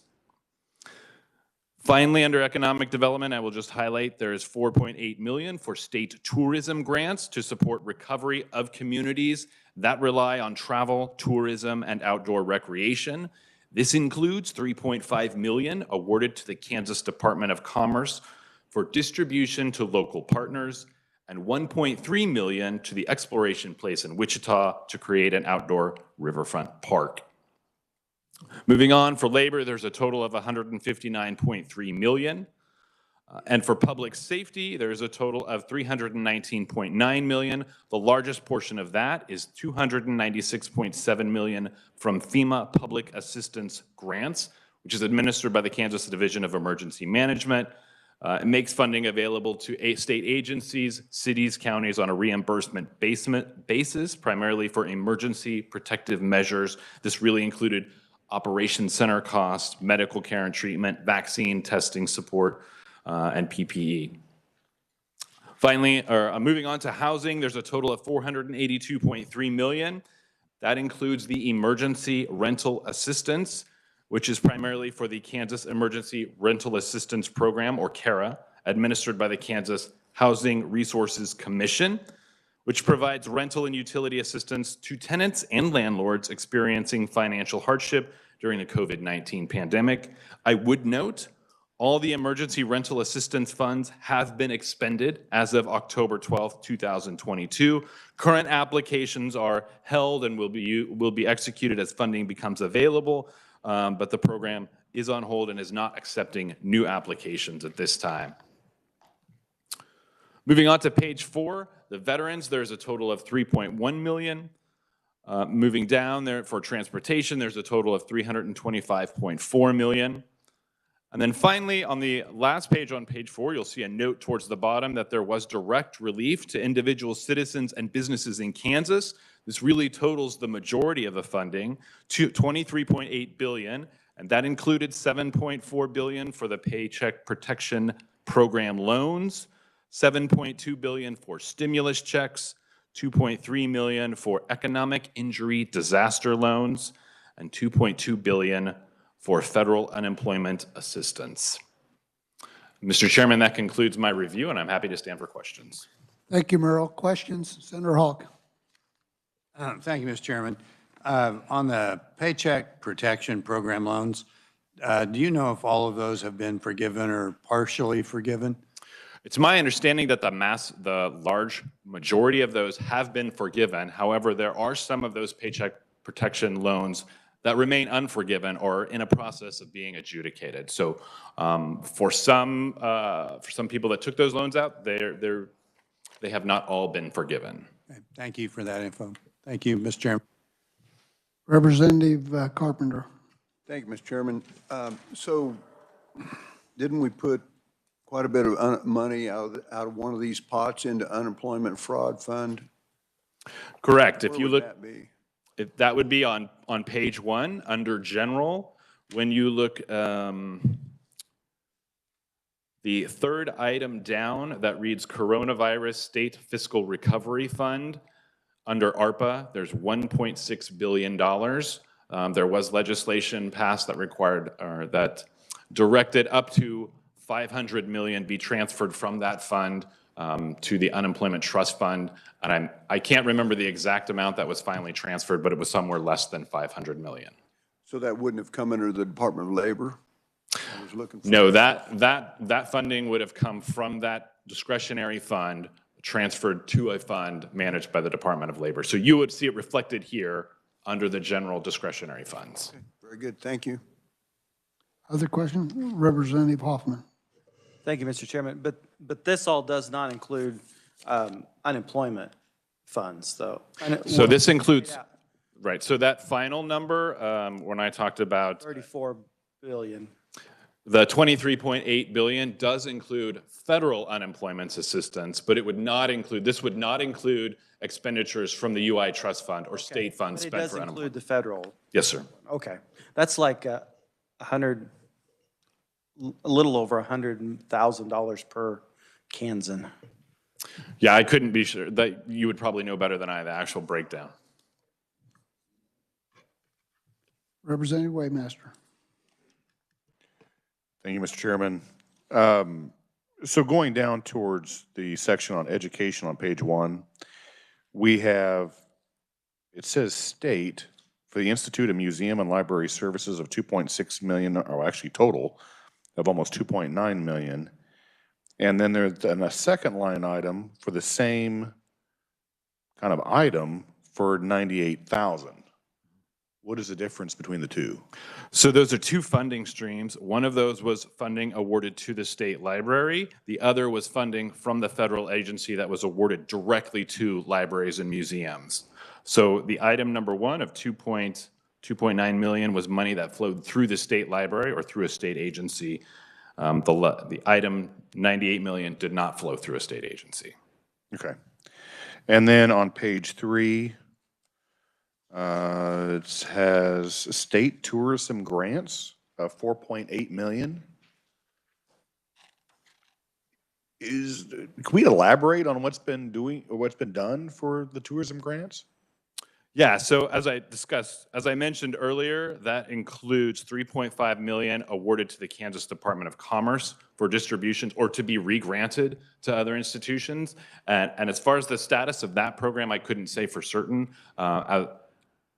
I couldn't say for certain whether they have opened an application process for that or have announced those, but that funding was for the Department of Commerce. And then there was a separate grant provided to Exploration Place in Wichita, 1.3 million. Okay, I won't follow up on that. And then on page 4, under transportation, under the CARES Act, The grants and aid for airports received $53 million. I'm assuming most of that went towards Eisenhower Airport in Wichita? Mr. Chairman, I'd have to get you more detail. I think you are correct, that I do remember, if I remember correctly, that did primarily go to Eisenhower, but I would have to research further to confirm. And was that to supply distancing, masks? I'm just kind of wondering, because we received a total of $81.3 million, and we have one major airport in the state, that's Eisenhower, and we have regional airports like Manhattan, Salina, Hayes. But $81.3 million seems like a lot of money for just a few airports in the state. Yeah, I'd have to research further to find out what the allowed uses were for that. If it was more than just providing masks and mitigating space, or if it was actually to provide leave for individuals that were on COVID leave. I would have to, I don't know the exact That's a good allowable point, uses. because obviously people weren't traveling, so it might have been paid leave for employees. So, yeah, we could have a detailed breakdown of what the $81.3 million actually was for all the airports in the state of Kansas. Yes, sir, I can try to collect that. All right, thank you. Thank you, Mr. Chairman. Other questions? Seeing none, thank you, Merle. All right. Next, we will have Gabrielle with Hall with the education side.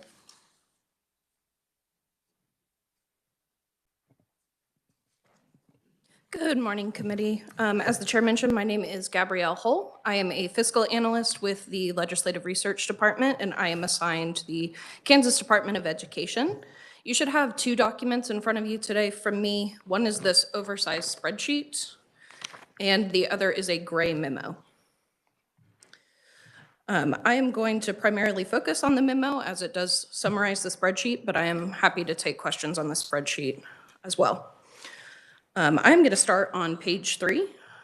Merle did a great job explaining what CARES, CRISA, and ARPA mean. I did just want to reference that Kansas has received 3 separate awards through the Elementary and Secondary School Relief Fund. That's ESSER. And we use ESSER 1 and CARES interchangeably, CRISA and ESSER 2 interchangeably, and ARPA and ESSER 3 interchangeably. So on page 3 of the memo, it does detail the total dollar amounts for each of the 3 funding sources. CARES totaled $84.5 million, with $76.1 million going to school districts.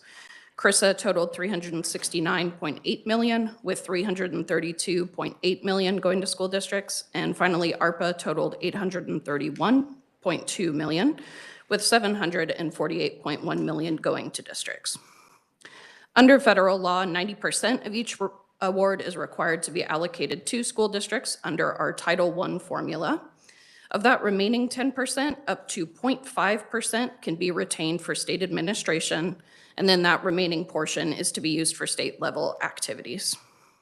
For ESSER 1 and 2, 9.5% of the state set aside may be used for emergency needs as determined by the state educational agency, which in this case would be KSDE.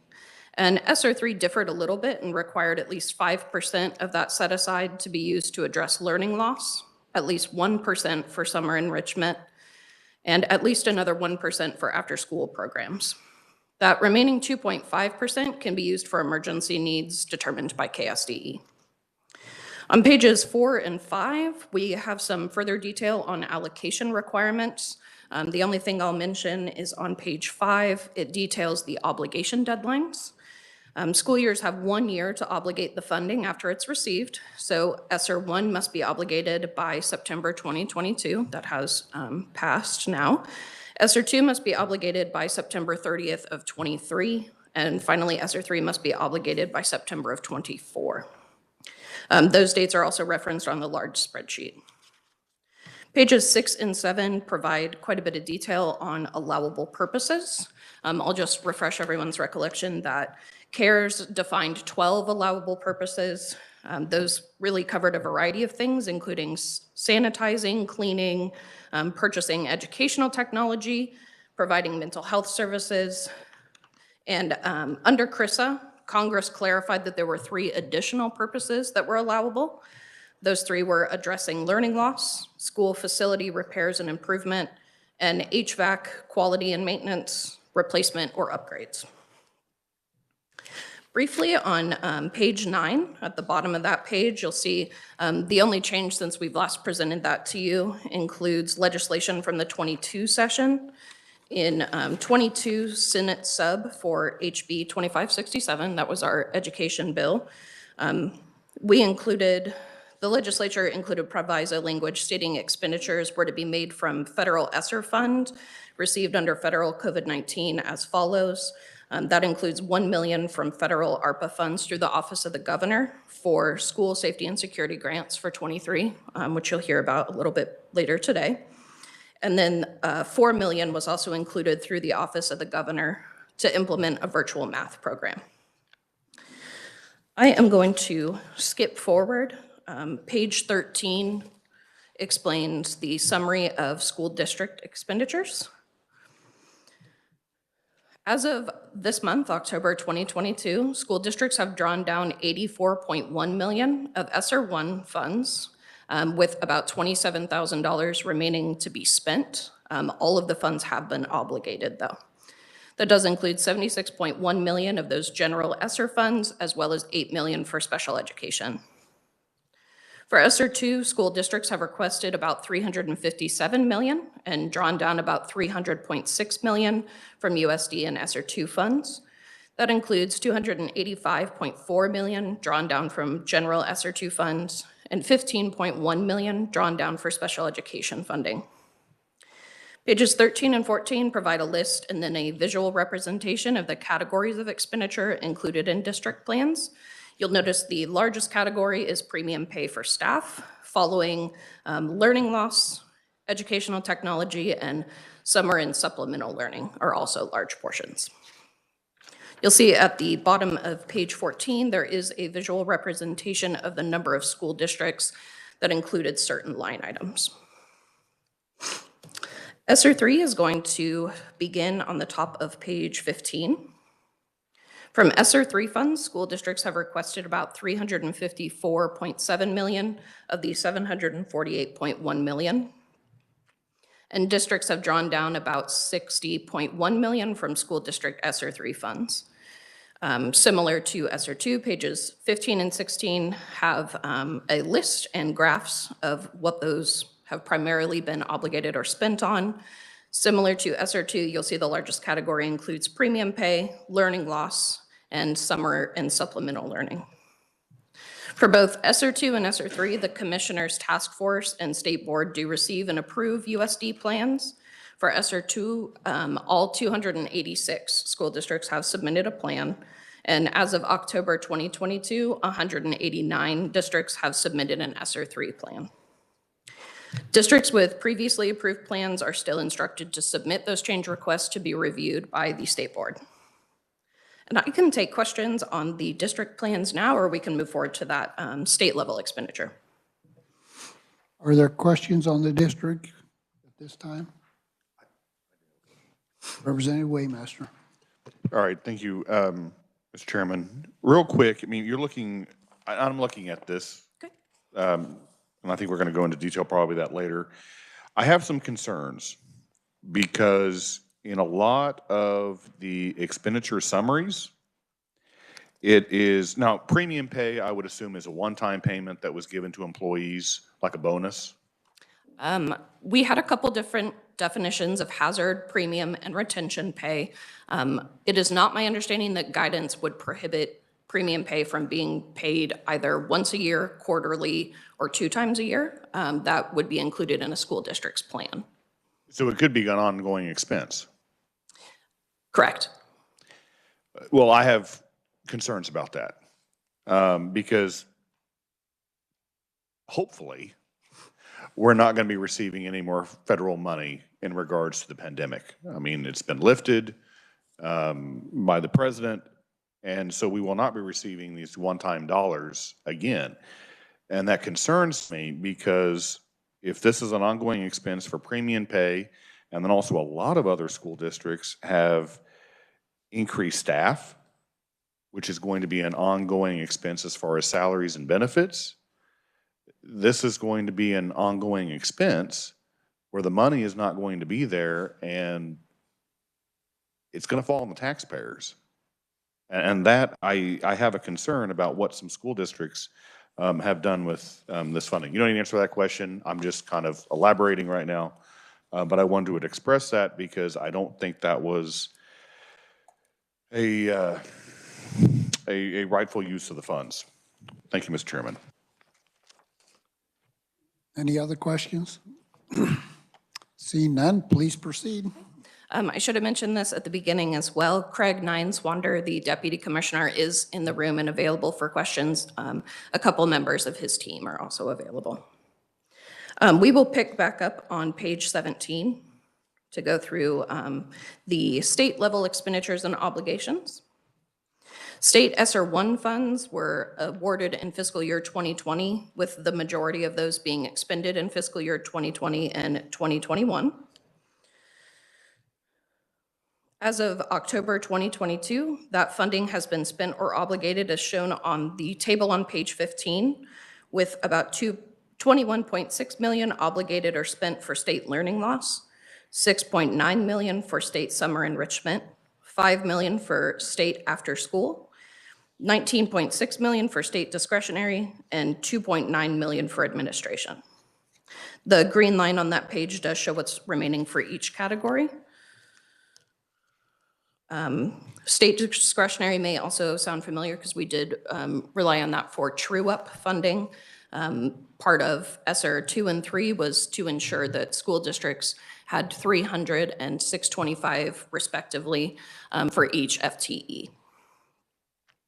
Pages 18 and 19 detail fiscal year 2022 expenditures for those categories. I'd be happy to read through that at the committee's discretion.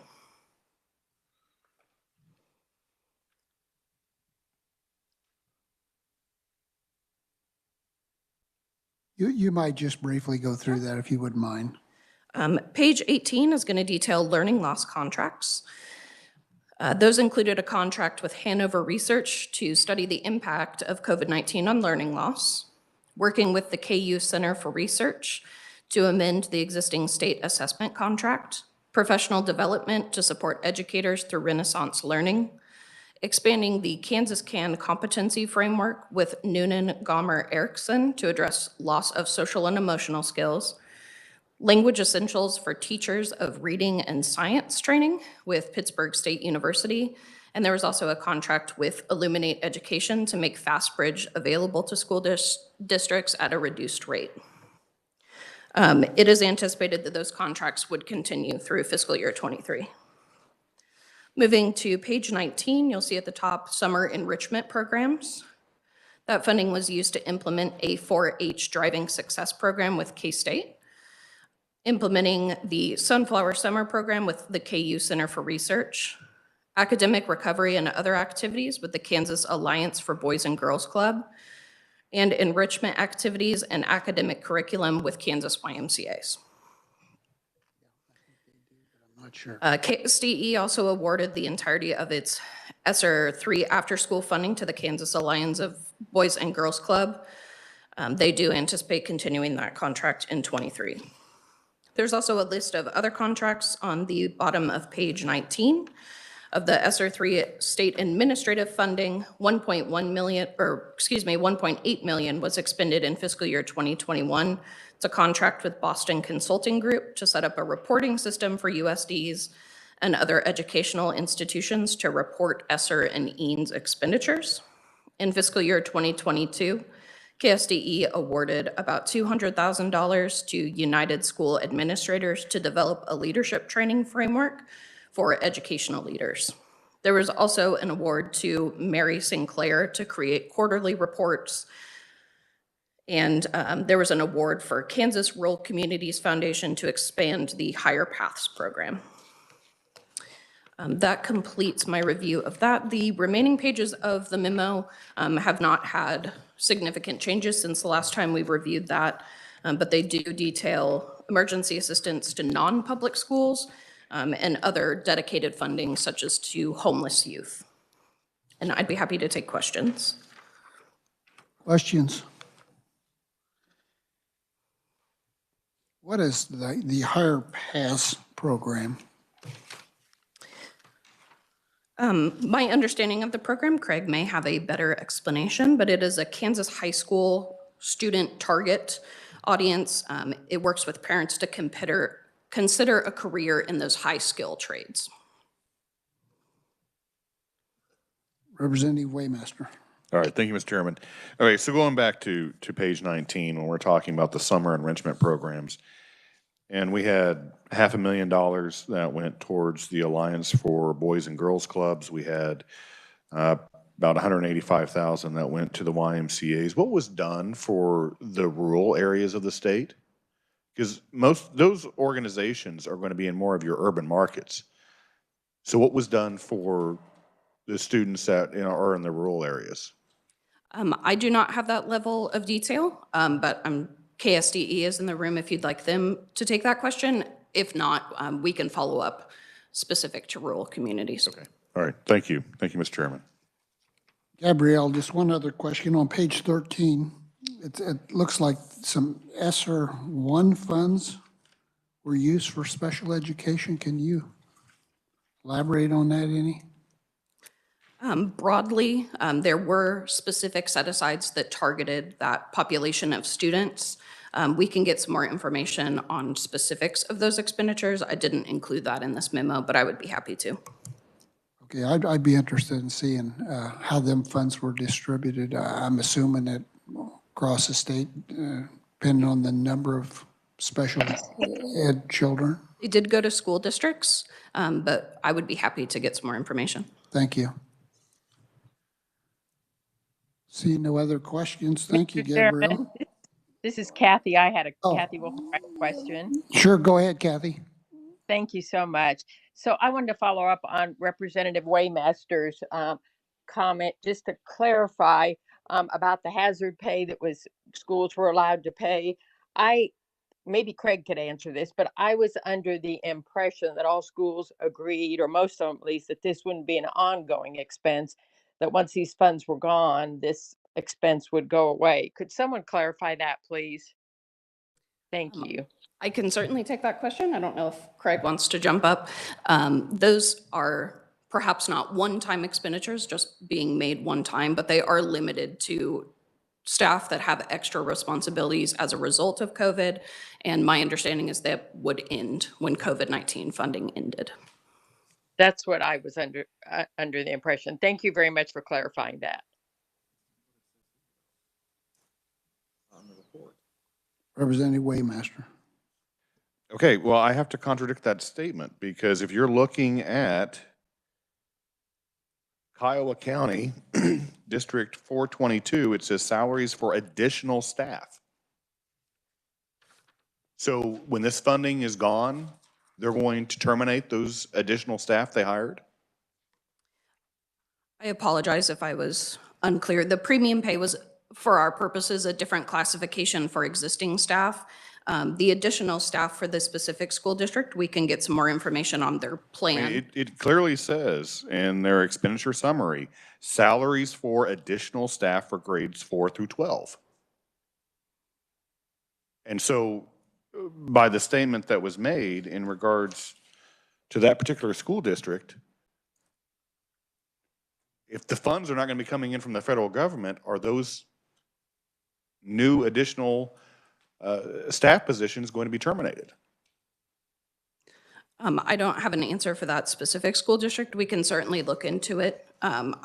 My comment, I apologize, was differentiating between premium pay and then a separate allowable category was additional staff, but I would be happy to follow up on that Well, one. and this is a frustration that I've had with the federal money.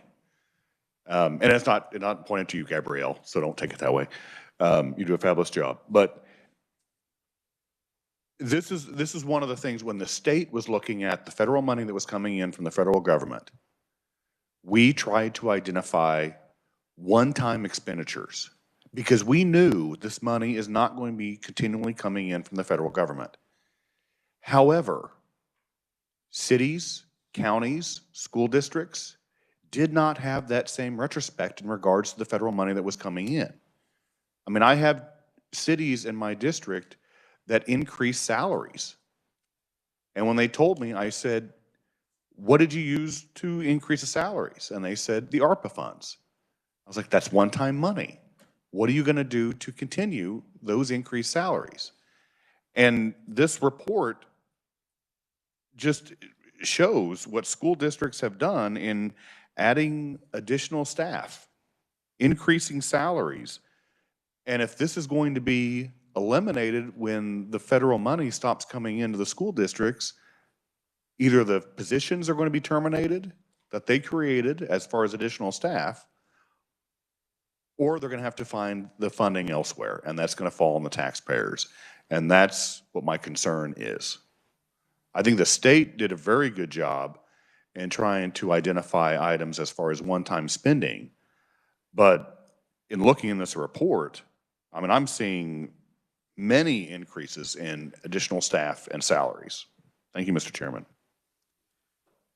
Okay, Gabrielle, thank you a lot. Appreciate you being here. I thought everybody asked their questions. Go ahead, Senator Hawk. I'm sorry, I didn't have a question unless it could be for Craig.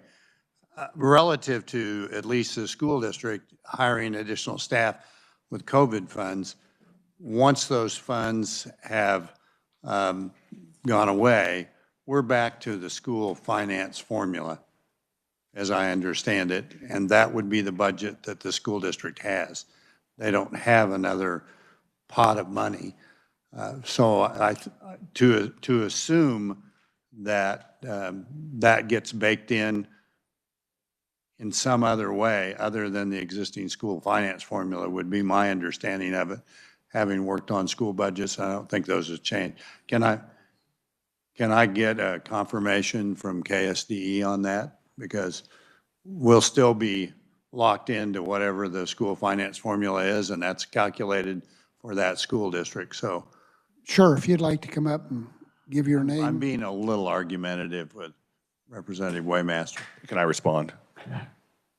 Representative I have a great Waymaster. answer, but No, what I'm trying to elaborate is that a lot of the federal money that came into the state and was dispersed by the federal government was not needed. That's what I'm trying to elaborate. If you're saying it's going to be baked into the finance formula for education, no, I'm saying it's not. well, I thought you just said that it was. Then After the fact, after the federal money does not come into the state. no, I misspoke in that it won't be there because all we have is the state finance formula, and those are the budgets that are set for school districts. Please state your name and Thank you, Mr. Chair. I am Craig Nineswander. I'm the Deputy Commissioner at the State Department of Education for Fiscal and Administrative Services. So with regard to additional staff, is that better? Thanks. With regard to additional staff, some of the staff and 286 districts, so there's a wide variety, as you've noted, of additional staff that's been added. Some of the additional staff was due specifically to COVID. So districts added additional nurses, or they added additional counselors as students returned to school to address those types of issues that were specific to COVID. Some of the additional staff, even for educators, they might have added a teacher so that they could keep class sizes small, so that early on COVID, so that they could spread students out into additional classrooms. In all cases, I say this without fear of being proven wrong by school districts. We made it very clear this is one-time money. If it's premium pay, don't bake that into your salary schedule because you're not going to be able to pay it year after year. As Gabrielle mentioned, for the most part, that's a one-time payment. Some districts set it up on a quarterly basis. If you provide this service after we've provided the training, then you get the second payment, those types of issues. With staff members, we made it very clear if you're going to add additional staff, you need to know now what you're going to do when the COVID money is gone, because you're absolutely right. It is one-time money. It will not be there to continue. And I think Senator Hawk's point was their general fund and their LOB won't grow just because they have more staff. That's still tied to how many students do you have. if that helps. May Thank not you. allay the concerns, but I hope that answers what they. Thank you for the tried to do. clarification. Any questions? Thank you. Okay, well, thank you. Appreciate your being here today. Thank you. Committee, we will move on. Next, we'll have Secretary Burns with the Kansas Office of Recovery.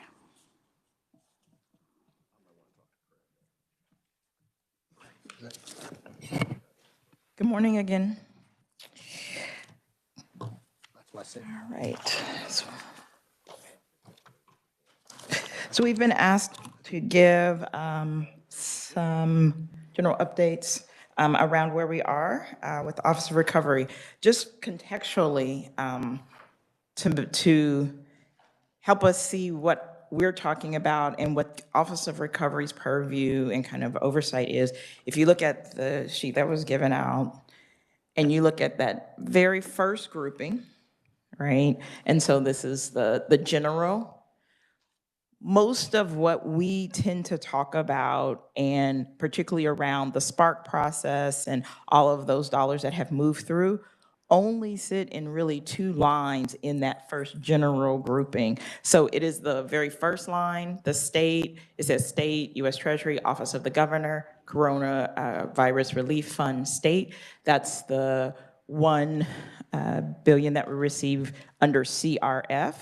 And then if you go down to the third line, again, state, U.S. Treasury, Office of the Governor, Coronavirus Relief Fund, a Coronavirus State Fiscal Recovery Fund, that's the 1.6. So those are kind of when we think about when typically you all are hearing from us, from the Office of Recovery, and talking about the discretionary dollars, talking about the dollars that Spark makes recommendations around, moves through State Finance Council. We are talking about those two lines 99.9% of the time. We work with agencies and with the feds on other reporting and things of that nature, but just wanted to make sure that we were kind of in context of understanding like where those two groupings of dollars that we've moved through kind of fall on this kind of larger chart. So I want to do just some quick overview updates. That first line, the first billion, the CRF dollars, that money that we got when COVID first started and we stood up the Spark process to move those dollars through. That program and those funds are completely expended, accounted for, and they are closed out. All expenditures and funding were required to be completed by September 30 of this year. If you remember, all dollars had to be allocated by December of 2021. And then the closeout is what we've been doing for the rest of this year administratively. So those funds have completely closed out. We do have the CRF expenditure website that breaks down how those dollars were used. If you remember, these are the buckets that there was $400,000 that was given to, $400 million that was given to the counties, and then we had two other rounds of priorities, mainly during 2020 when those dollars were allocated to and through. This is the final cleanup of that, that first round of coronavirus relief funds. As we moved from the CRF funds and moved into the ARPA funds, which started our second Spark process, which we have been in for the last year that you all have been following, and that then is the 1.6 billion. Some of that was allocated by U.S. legislators through the budget process. The remainder was utilized by the Spark Executive Committee, and just recently in September, the final grouping of the available funds, 370 million that were unallocated, recommendations were made by the Spark Executive Committee. You have on your chart the breakdowns across the 4 priority areas: connectivity at 35 million, efficiency and modernization at 100 million, health and education at 109, and economic revitalization at 130. Per the legislation, those recommendations will go before the State Finance Council for final approval before they are allocated and expended. And we are currently working on the program design underneath each of those categories to be able to bring those forward. With the additional dollars that came out of the ARPA funds, as I mentioned, many of those were allocated through the budget process. And so the Office of Recovery has executed MOAs across those funds and have moved those funds out into the respective agencies or entities for which those were awarded. The second slide just gives you kind of brief updates for many of the larger ones of where they are, but MOAs have been executed for all of the funds that were allocated through the budget process, and those funds have been transferred to the respective entity identified through the budget process for them to move those forward. So this gives you just kind of a sense. They're in different stages, as you can imagine, based on the nature of much of what was pushed out. But you can see many are in application process, some are standing them up, some are in open RFPs, but all the agencies and respective entities are moving through and working through those allocated funds that went through the budget process. Lastly, just wanted to highlight the other funds that came through the Spark process for the ARPA dollars earlier this year, prior to the 374 that they just recommended. If you remember, these are some of the things that were funded earlier on last fall and early into the winter. And this gives you just a quick overview of where each of them stand. Many of them have closed out at this time or have been transferred to the appropriate entity. And are moving through. Base awards are still moving out. They have pushed, I would say, about half of those out and continue to work with the entities to get the others stood up and in place. And the Learning Recovery Grant Program has recently been awarded, and we anticipate it launching within the next 6 to 8 weeks. With that, what I will say is you all have an appendix which gives you kind of the bigger breakdown. You've seen some of this before. This is just us giving it back to you kind of list by list to help track through, particularly the ARPA, the state fiscal recovery funds, and kind of how they were allocated and reallocated so that you can just kind of follow along our higher level summary. So with that, I can stand for any questions. Representative Hoffman. Thank you, Mr. Chairman. On the, what page is that? Page 3. I'm a little frustrated on how long it's taking to get our community college, tech colleges, private independents, and all that through Commerce. I know they've all got projects, they're ready to go, and it just seems like it's taking forever for Commerce to get this done. And so do you have an idea? I mean, I see the one for the university grants are due 7th, but do you have any idea on how long it's going to be before they're even able to, it looks like they're not even able to finalize an application yet? So I know that Commerce is working directly with that group to make sure that they have everything in place. The one thing, and I understand the frustration, as someone who has lived with these funds for the last 3 years, I do ask everyone's patience.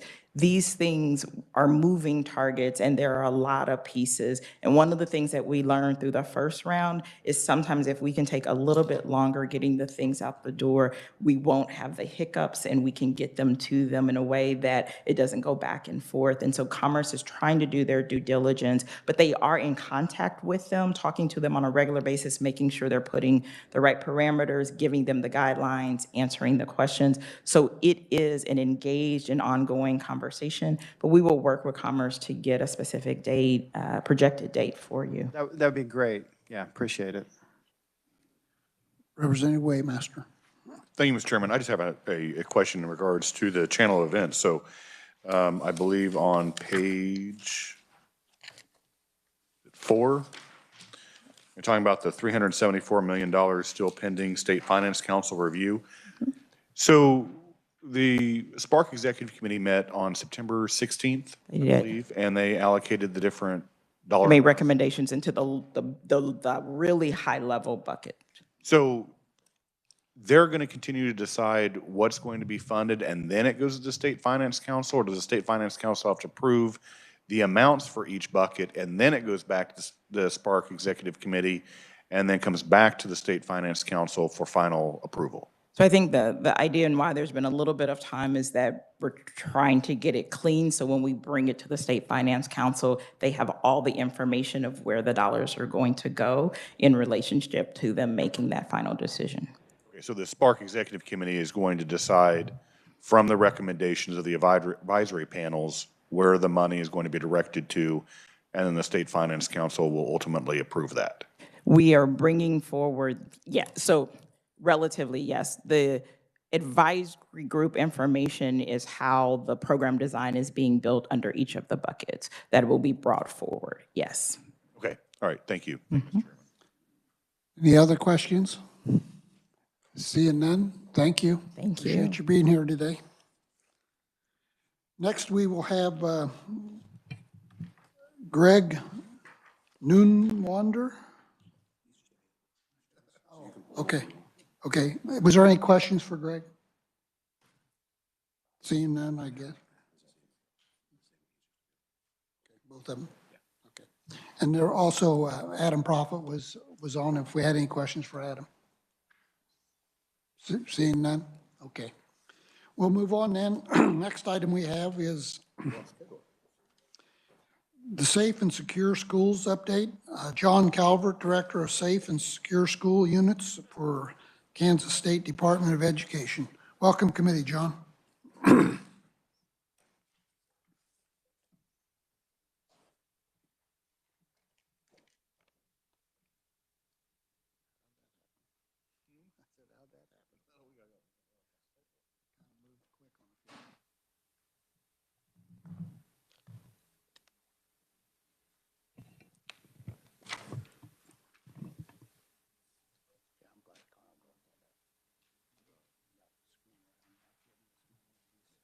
Excellent. Thank you so much. Good morning, Mr. Chair, committee members. I appreciate the opportunity to come today and provide just a brief overview of the Safe and Secure Schools Unit with the Kansas State Department of Education. I am the director of that unit. My name is John Calvert. And again, I'm excited to be here and appreciate the invitation to come speak to you today. Again, here to provide just a brief overview. My hope is to not back up lunch too much. I know that's very, very important, so I want to go through my presentation and leave plenty of time for questions. The unit was actually created and started in 2018 because of Senate Bill 106, Section 76. Basically, what this says is it tasked us with collaborating with 3 state agencies. It gave us a $5 million Safe and Secure Schools grant that we were to distribute, and we were also tasked with coming up with with school safety standards. And it's listed here straight out of the Senate Bill 106, Section 76. We did come up with those school safety standards, and we came up with 9 of them. The first one is the infrastructure protection, so your doors, your windows, your infrastructure to the school buildings. Number 2 is cameras, security technologies, those kind of systems. The third one is the interoperable communications with law enforcement and first responders. How are our schools going to continue that never-ending communication with those first responders and those coming to our schools? The fourth one was the communication network outside of schools. How are we going to get this message out to our parents and our community members when something is going on inside of our schools? 5, we highly recommend up-to-date crisis plans that is reviewed yearly for our school districts. We talk about training and exercises and making sure that not only do we have great programs and technologies in place in our schools, but that we are training and exercising on those on the appropriate staff. Number 7 said that we needed to have crisis drills, the 4 fire drills, 3 tornado drills, and 9 crisis drills. Later on, the following year, Senate Bill 128 actually changed those, and I'll touch on that in the next slide. The 8th standard is the procedure for assuring there's accountability in adopting these, making sure that our local boards of education, our first responders, our emergency managers, and those know what our plans are, approve that it makes sense, it's doable, and then it's approved.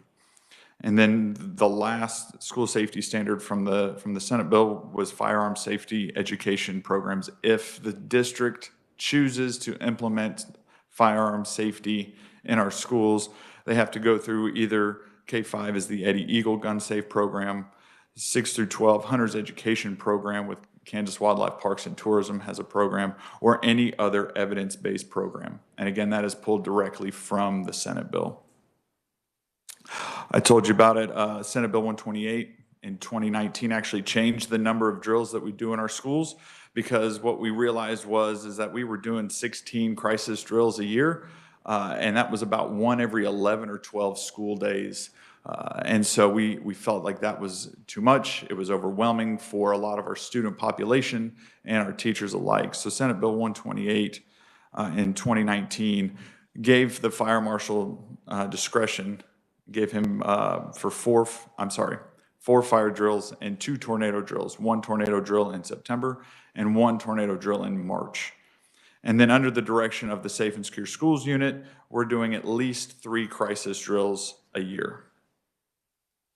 We understand that when we hear crisis drills, we immediately think of lockdown drills, but we also try and tell our schools that we have in this state 22 recognizable hazards.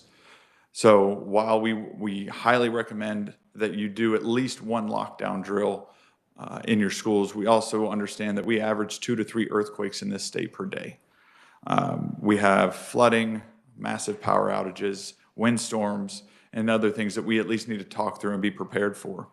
I told you the Senate bill charged us with partnering with 3 state agencies. We actually partner with 8. And I won't touch on all of them, but I will tell you that I'm extremely impressed and proud of our work with the Kansas Bureau of Investigations to come up with the Suspicious Activity Report, which is an anonymous reporting tool that is used statewide. It's also being used to help connect with other state agencies around this country. We just had a report a few months ago that came in through the Colorado safety hotline that they have, and they actually forwarded it over to the Suspicious Activity Report, and we were able to process that. So very proud of that work that we're doing with them. Also proud of the work we're doing with the state fire marshal, especially when it comes to drills during COVID, for sure.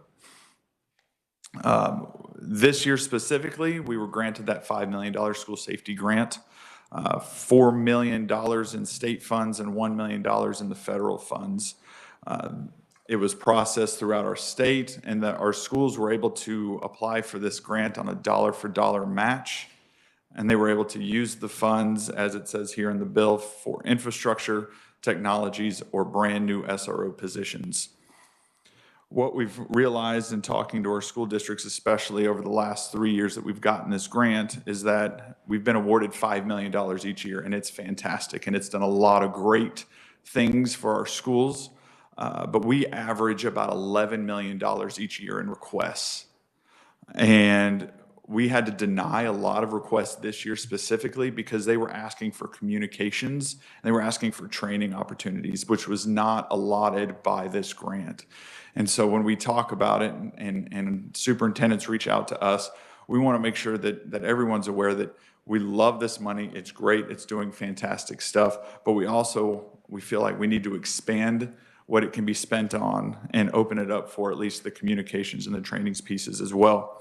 It's also a very, very short turnaround. This year, the governor signed it in the appropriations bill on May 16th, and our school districts had to get the applications into us by June 10th so that we could process it internally, come up with a formula to push the money back out and actually create it so that we can get on the State Board of Education docket to be approved in July and get that money to our schools as soon as possible so that they can start utilizing it.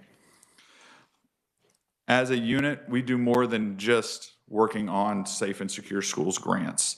So I want to make sure that I make a point of that as well. We have the school safety hotline that we partner with the Kansas Highway Patrol. We are getting out to our schools as much as humanly possible. We strongly believe that to make our schools safer and our communities safer, we have to be more than just an email. We have to be more than just a phone number. And so we're getting out to our school districts. We've given In the last 2 years, we've given more than 175 school safety presentations and school walkthroughs across our state and nationally. I'm a national keynote speaker, and my cohort, Jim Green, has a lot, actually 5 nationally published tabletop exercises that he created that national people have picked up on and are using for their benefit as well. We're in a lot of different committees, coalitions. We help with school safety drills across the state, and also we put on a Safe and Supportive Schools Conference. Specifically in the last 2 years, because of COVID, we were virtual, and we had over 1,300 total attendees, combined total for 2 years in that conference.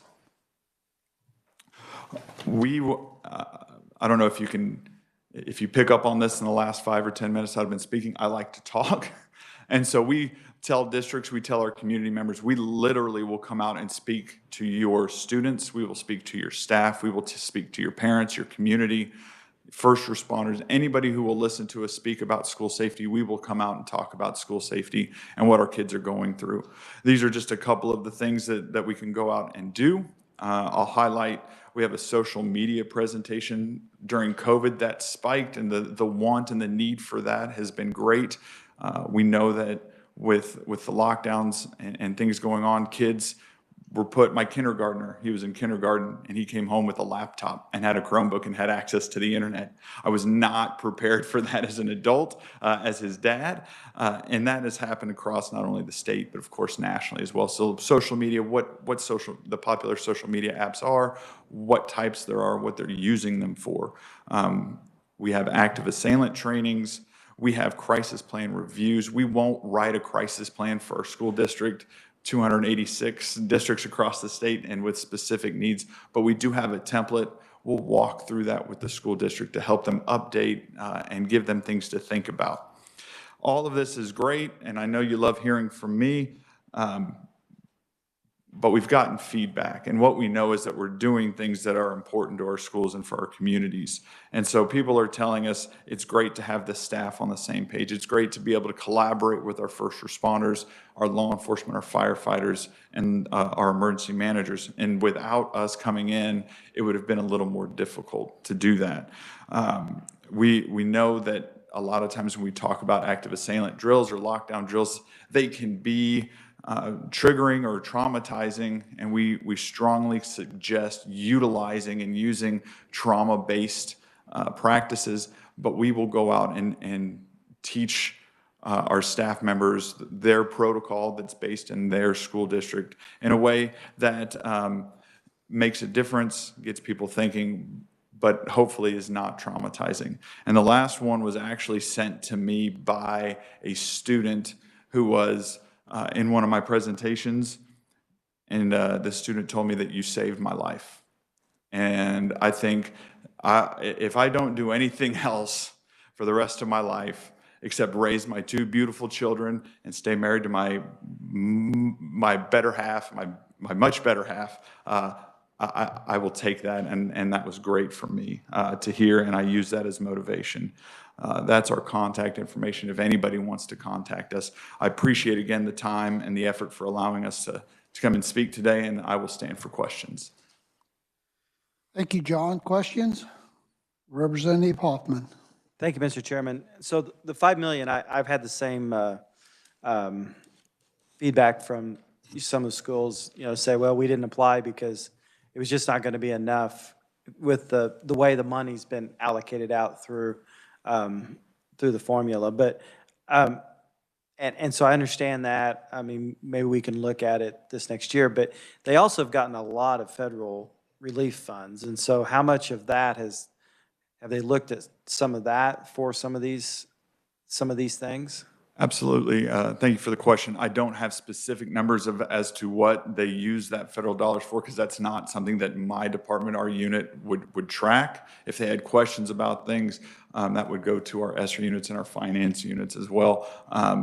Specifically, we were tasked with that $5 million, and so those are the numbers that I would have. Okay.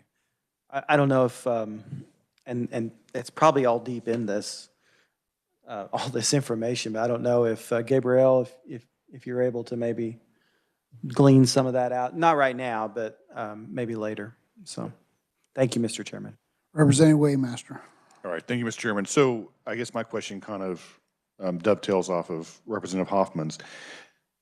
So the applications for this year's allocation of 5 million was due by June 10th.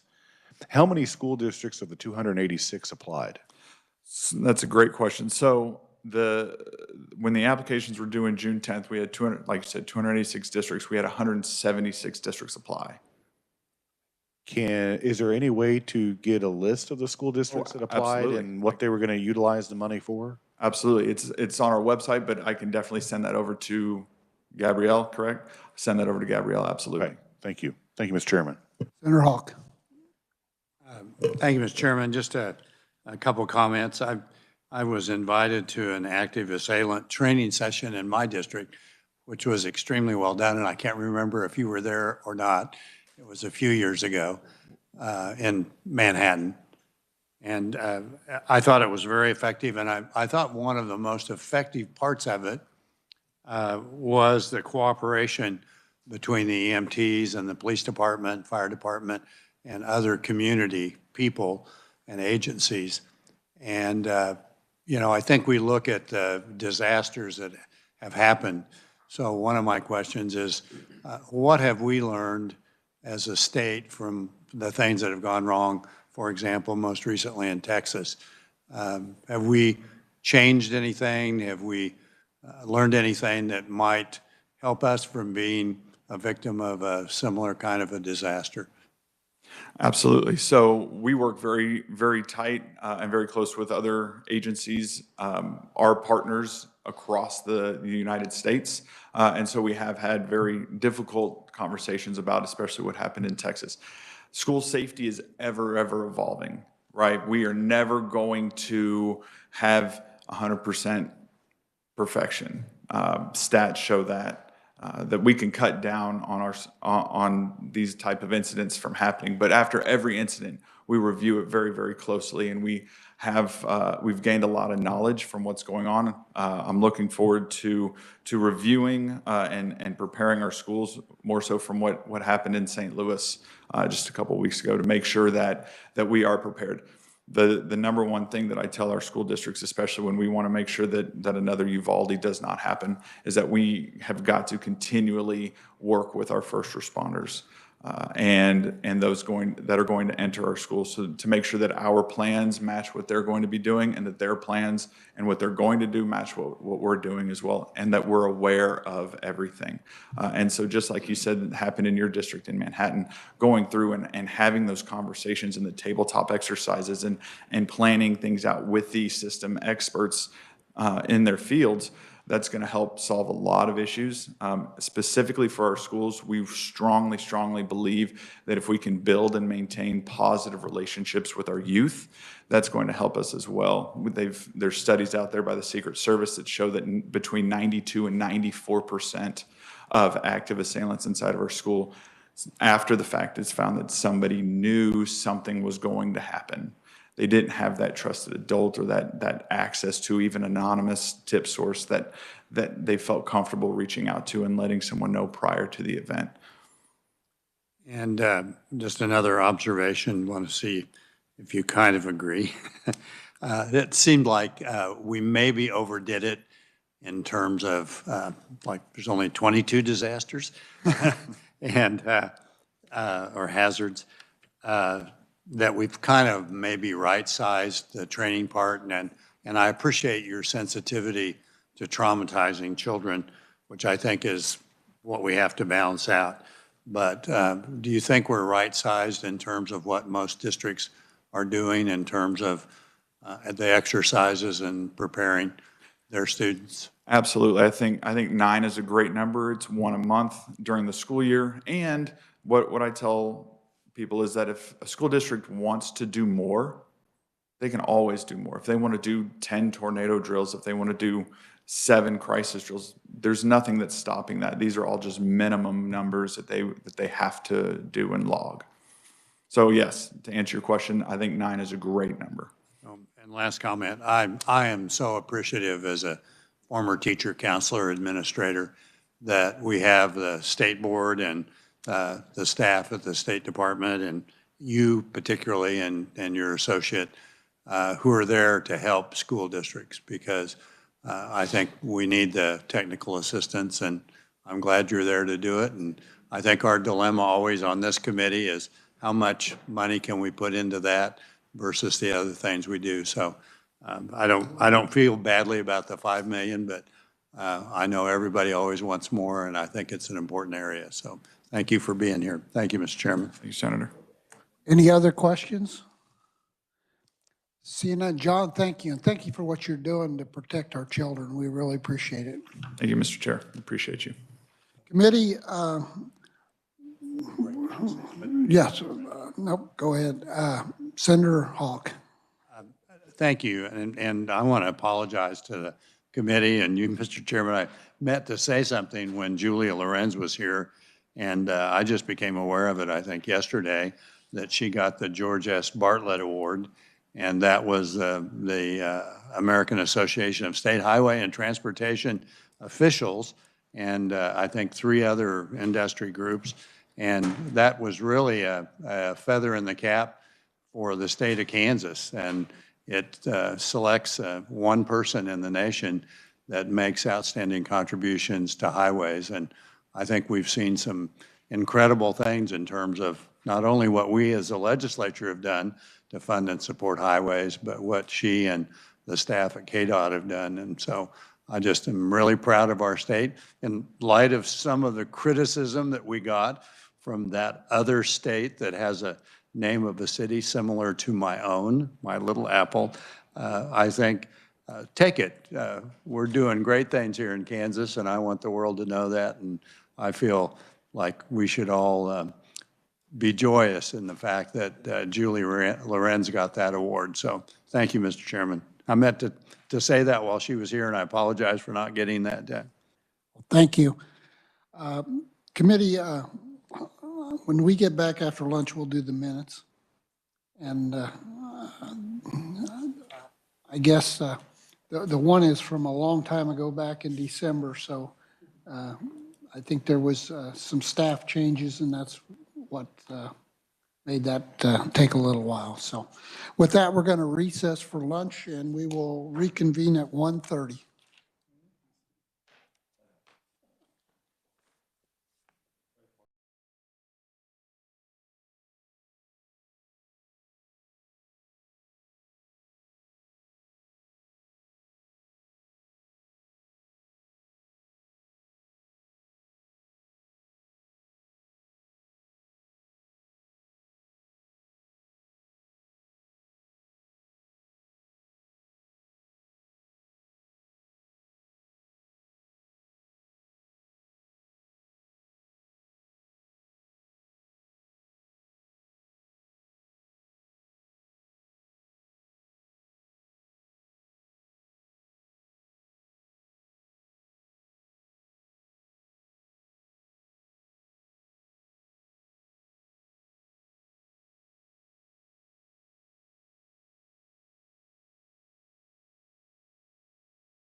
Oh, check all those.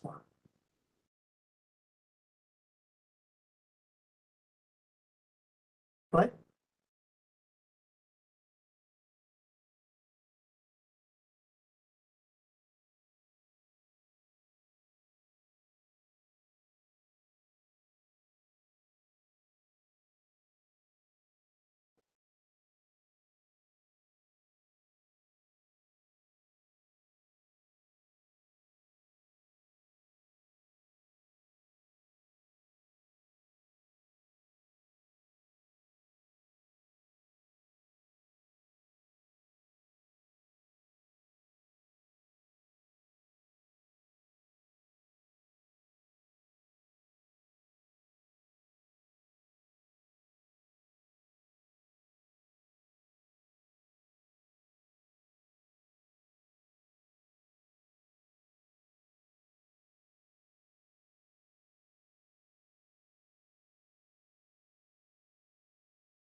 Call our meeting back to order.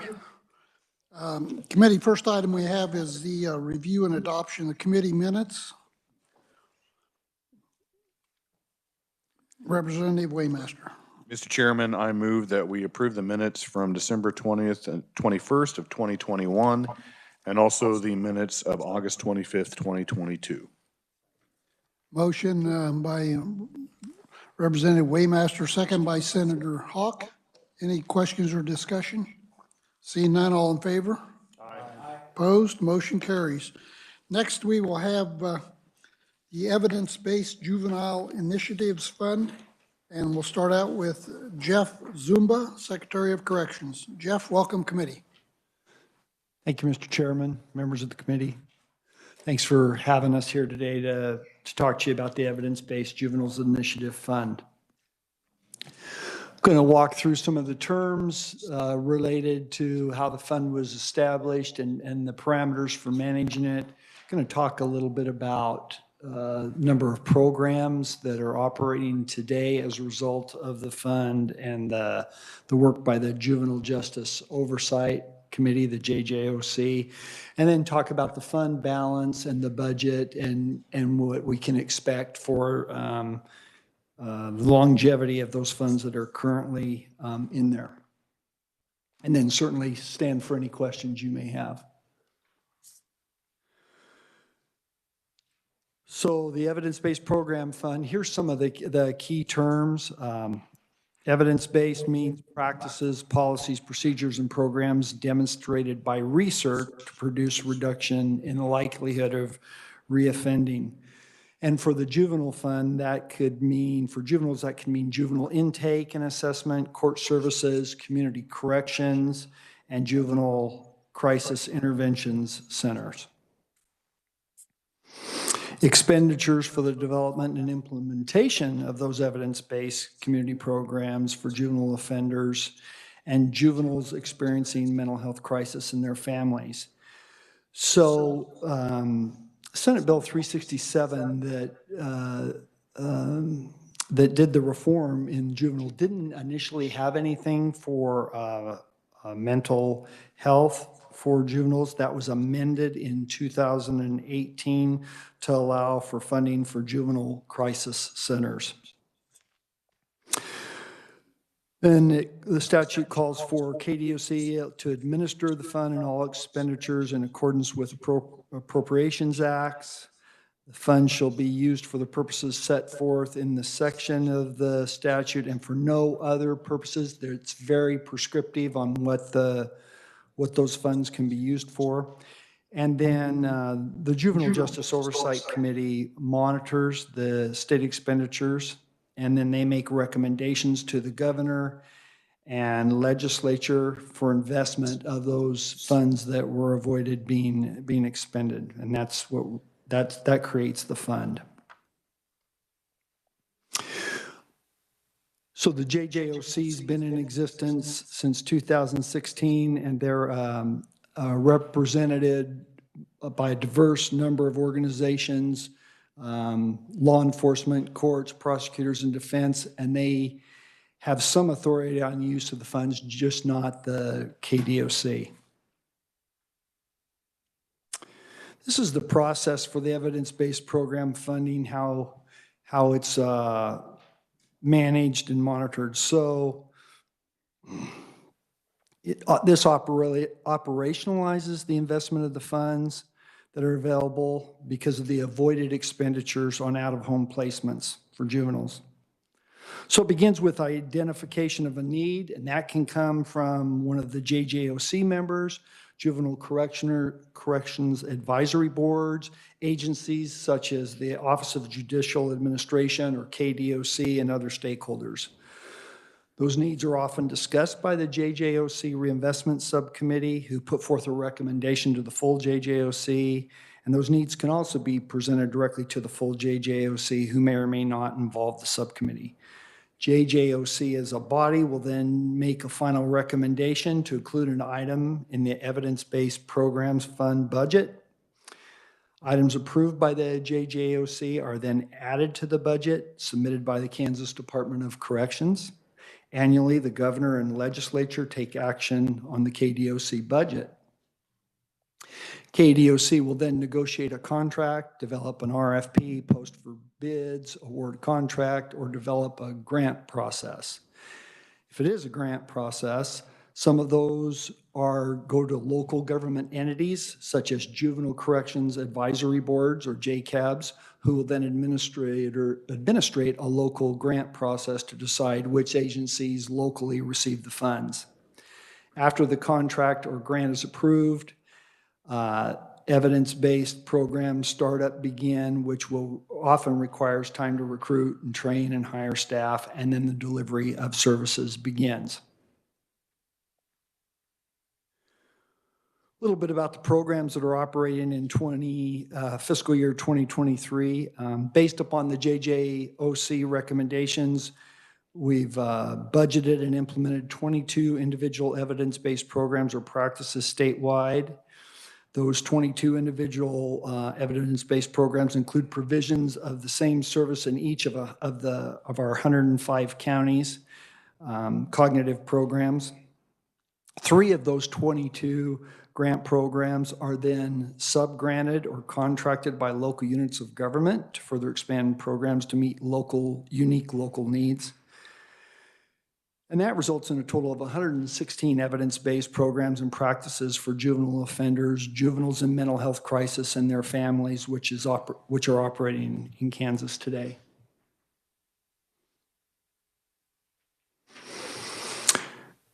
So here's the available funds FY 2023 for the evidence-based programs. Approximately $63.5 million. The approved budget is a little over $18 million, and the projected balance at the end of FY 2023 is about 4.3, nearly 4.4 $45.3 million.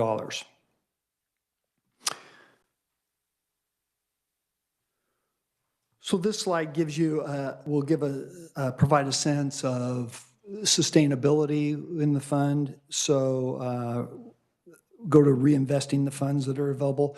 The bars, the green bars are the fund balance or projected fund balance, and the blue bars are the budgeted expenditure. FY 2023 is the 7th budget year for the existence of this fund with $63.5 million in available funds. And if you look at FY 24, and I think the font's a little small, but it's the second pair of bars from the second from the left. That's FY 2024. That budgeted expenditure, you see that blue bar has gone up significantly. That's increases by $15 million from 2023, which reflects a new Innovations in Juvenile Justice grant. That grant awards to cover a 3-year period of $5 million each year. It appears in that bar, but it's actually spread over, that's the first year and goes 2 more years. So this approach to increasing investment significantly in FY 2024 and continuing other currently funded programs and practices reduces the available funds from $63.5 million today to approximately $6.5 million or projected $6.5 million in FY 2030.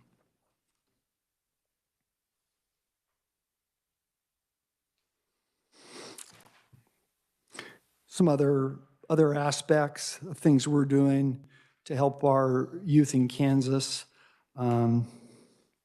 KDOC recently purchased some new grant management software, and for decades we've managed grants on spreadsheets and through paper, and it's really been arduous for our staff and for grantees. And so this software streamlines that work, makes it easier for everybody. So we're excited about that. Less of a burden. And then JAG-K, which is a program that assists students with academic and employability skills in schools. There's $74,000 allocated this year for our juvenile facility in Topeka. That's the Lawrence Gardner High School, and we serve about 23 kids in that school today. And then there's $3.5 million ongoing for JAG-K in 6 additional high schools in the state, and they're serving about 174 kids with those funds. So, Mr. Chairman, that concludes my presentation today. Again, I thank you for the opportunity, and I certainly stand for questions. Thank you, Mr. Secretary.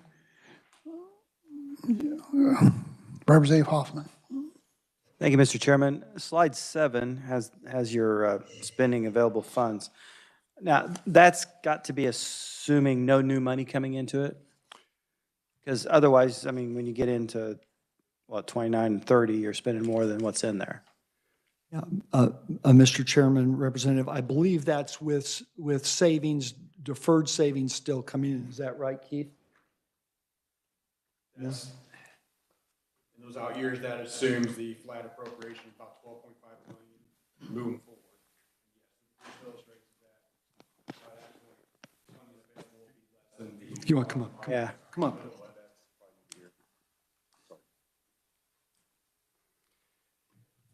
Please state your name. Keith Bradshaw. I'm sorry. So in those out years, this factors in a $12.5 million annual appropriation, assuming that stays consistent as it is today. And this does show that, yes, by the time we get to about fiscal year 28, assuming no other changes in spending or new funds being transferred in from savings from group homes or correctional facility placements, then yes, the expenditures would be exceeding available funding in those out years. Sorry. So by 2031, by the 2030, the 6 million is the 12 million, but that takes out what you're spending. Correct. So the next year would be, there wouldn't be enough for your expenditures. Correct. That gap would continue to grow if there's no changes in the spending or change in the funding available. Okay, so, I mean, probably are going to need to change that before that period then. And that's something that's going to be continually monitored. So a lot of factors that aren't included in here because they're unknowns is, one, are there going to be additional savings in juvenile correctional facility placement and group home placement that allow us to move those funds over to the evidence-based programs? It also does not factor in how much grant funding that becomes available in any given fiscal year that's not applied for, which then would roll forward, as well as funds that are returned because it was not spent by a grantee or a contractor that comes back into the fund. So there's quite a few variables, but we've got a few years out to monitor that and see exactly where we're going to land before we get to that crisis level. Okay, all right. Thank you, Mr. Chairman. Other questions? Senator Hawk? Thank you, Mr. Chairman. So we have 22 grants and 116 programs for 2023, and they have to be evidence-based programs or practices. How are we going to know that those evidence-based programs and practices actually work in the communities? And I assume we have data in terms of what our recidivism rates are, and I'm assuming that will be something that we'll get updates on yearly to see if this is really working. But are there other plans for accountability and to evaluate how all these different grant programs are going to really function, and will we get the results we want? Yeah, Mr. Chairman, Senator, yeah, we'll have to, I think it's a little early to get any data on since a lot of these programs have been going, but what we'll have to do is go and measure outcomes, check recidivism, and then report out on that. And if they're being effective, continue them, and if they're not, then the JJOC is going to have to consider, do they want to continue to fund them or not? And will the JJOC be sort of the primary temperature taking body on this, looking at that? Will that be sort of the first line of that? Then I guess we're always the next line when you come to see us, but. Yeah, Senator, they'll use, our staff will help collect that data and share that with them, and then they'll arrive at some decisions and we'll report that out. And of course, you approve the budget, and so there's an accountability piece there. Other questions for the Secretary? Seeing none, thank you. Appreciate it. Thank you. Next, we'll have Shandell Dupree, Chairperson, Juvenile Justice Oversight Committee. Shandell? She's on WebEx. Shandell, are you there? I'm here. Can you hear me? Yes. Okay, wonderful. Good afternoon to everyone. Thank you so much for the invitation to present today. So hopefully everyone did receive a copy of the presentation. It's pretty quick. My goal is to just share on a very high level what the JJOC does, what our responsibility is, and our vision, mission, and a few impact data points, and then some areas of growth that we have identified as well. So the responsibility of the JJOC is to monitor and collaborate with the juvenile justice agencies and stakeholders to ensure best practices are followed and justice-involved youth receive appropriate supervision, assistance, and accountability, all towards the goal of better outcomes for youth and communities. To ensure this is happening, to the best of the committee's ability, a small subcommittee was formed to develop recommendations to strengthen the JJOC. So we know that in 2017, there was a very comprehensive effort from a diverse group of stakeholders that said, you know what, when juveniles come into the system, if they go deeper, things don't get better for our community and they don't get better for our children. And so we need to do something a bit different. And so Kansas came together and you all funded the Senate Bill 367 and the formation of the JJOC. And so we have that kind of mandate in place. And so what happened was I became chair a couple of years ago, and we needed to do kind of a revamp, a relaunch. And so we came together and said, in order to make sure that we're truly monitoring that our meetings are effective, we developed 3 subcommittees and relaunched a couple of them. So they are the let's see, the reinvestment, communications, and the data subcommittee. And so what we saw regarding the data subcommittee is that there's data that needs to be reported on, but our systems are not set up within, like, for instance, KDOC and OJA to really talk to one another. And so we had to do a lot of data agreements. And then especially OJA is doing a complete system overhaul. And so it has slowed down being able to receive the data that we need to receive in order to ensure that the practices are impactful. So we had the relaunch of the JJOC, reduced our meetings to 4 times a year, but then our subcommittees are meeting in the off times that we're not all coming together to have action items to report out and to do some very meaningful work.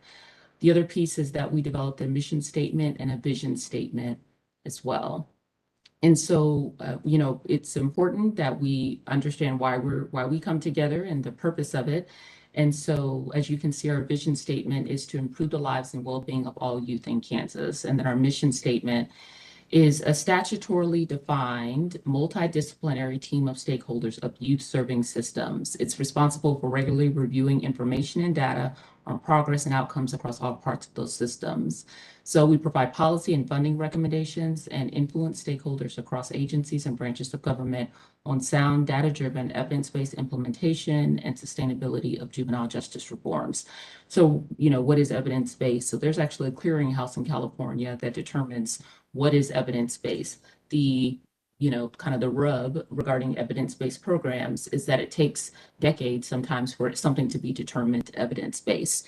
And so that can be a difficult piece when we want to do things that are innovative and that are helpful, but we don't necessarily have all the empirical evidence to support that practice. And so the JJOC releases an annual report every year by November 30th, and that is sent to all of our stakeholders. It's sent to the Speaker of the House and as well as Senate leadership, the governor's office as well.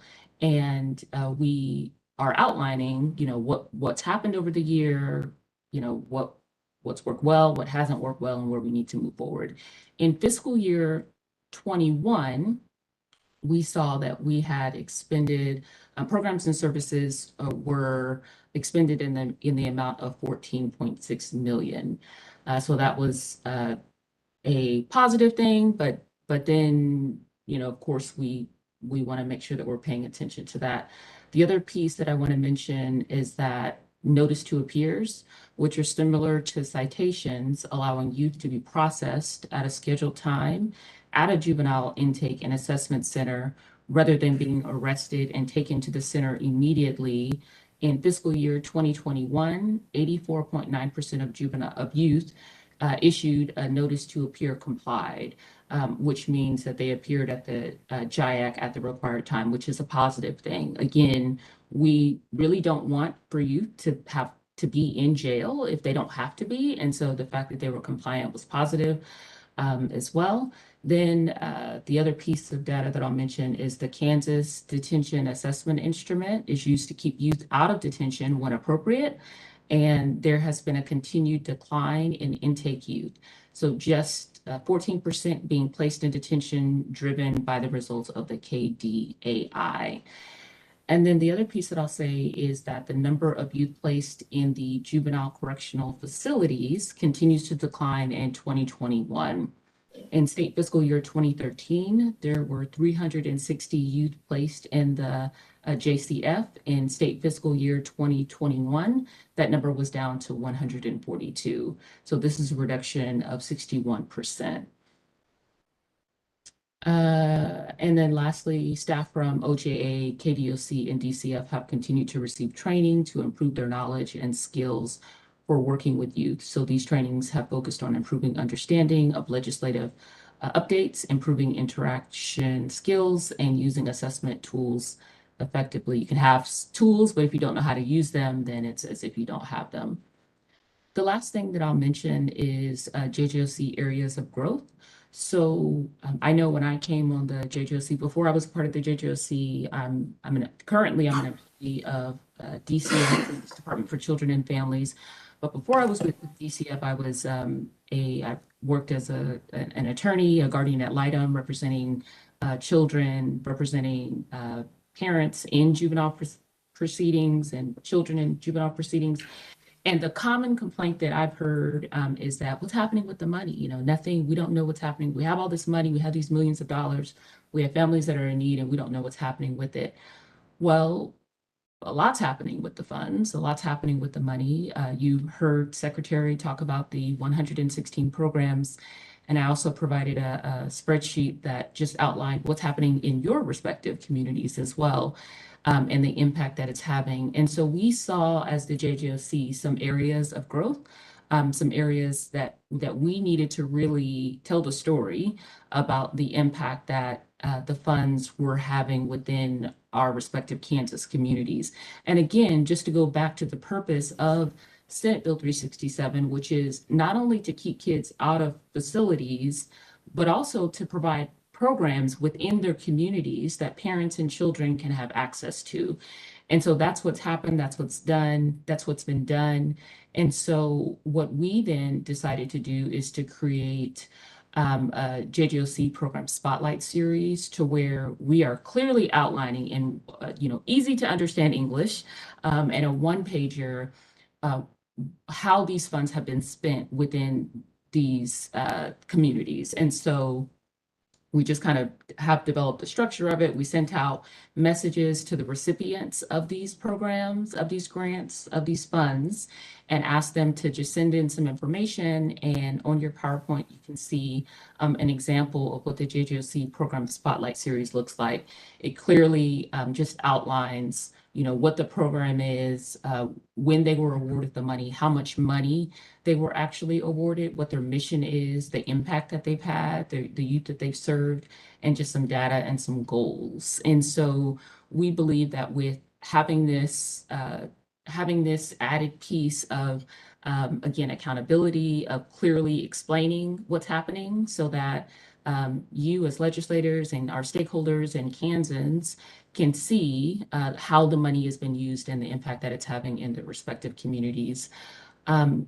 Secretary already talked about it, but again, creating opportunities for innovation and creative solutions for communities. And one of those ways is through the Innovations and Juvenile Justice Grant that KDOC is working diligently on. I'll say that it's definitely been a ramp up. So when this was passed in 2017, it's like, okay, you have this money, you have your edict, figure it out. So it was really grassroots. It was laying the foundation. It was going into communities. It was convincing these organizations and these partners that they could trust that this was real, that we were going to help support them and help to have these different programs across the state of Kansas. And so it's been a very slow effort, meaning you can't just necessarily turn a light switch and the programs are readily available and there. But it really has been a relationship building and ensuring that we're being clear and concise and listening to people, to the stakeholders on what they need and how they can use the money and what works for their respective communities as well. So with that, I will conclude and answer any questions. Thank you, Chanel. Questions? Senator Hawk. Thank you for your presentation, Chanel. What would you say that I don't know if I have the right word, the depth of impact is right now in terms of the grants that are going out to local communities? I'm just, would you say it's 10% of what the need is, 50%? Well, I don't know if I can put a number on it. What I'll tell you that we added into our meetings is that we hear from local programs. So every meeting we have someone come and someone who has received the money to come and to hear about the impact that it's having. And I'll tell you, it's impactful for many families. And, my bar is probably low. I'm like, has one person been impacted? And the answer is yes. But it's not just one, it's a number of families. It's a number of families that before our solution was a child is going away, but now we have solutions where they can get involved in a local program that's going on after school, and they're looking at the data and seeing that, okay, kids are getting into trouble between 3 and 6 p.m. So we're going to create a program. So between 3 and 6 p.m., kids are occupied and they have a creative outlet. And then we're also addressing their court issues, and we're also addressing their career impact. We're getting them interested in other things. And so do we wish there were more community providers? Absolutely. Do we want to make sure that our rural communities have the same type of access? Yes. But that's ongoing work that I know that everyone within the JJOC and our stakeholders are absolutely committed to. Thank you. Thank you, Mr. Any other questions? Seeing none, thank you, Chanel. We appreciate you being here today. Thank you. Next, we will hear from the State Fair on the capital improvements update. Brian Schultz, General Manager at the Kansas State Fair on WebEx. Brian, are you there? I am. Thank you very much for having me. Are you able to hear me? Yes, we can. Thank you. Okay. Appreciate you being here. Go ahead. Okay, I'm going to go ahead and share my screen.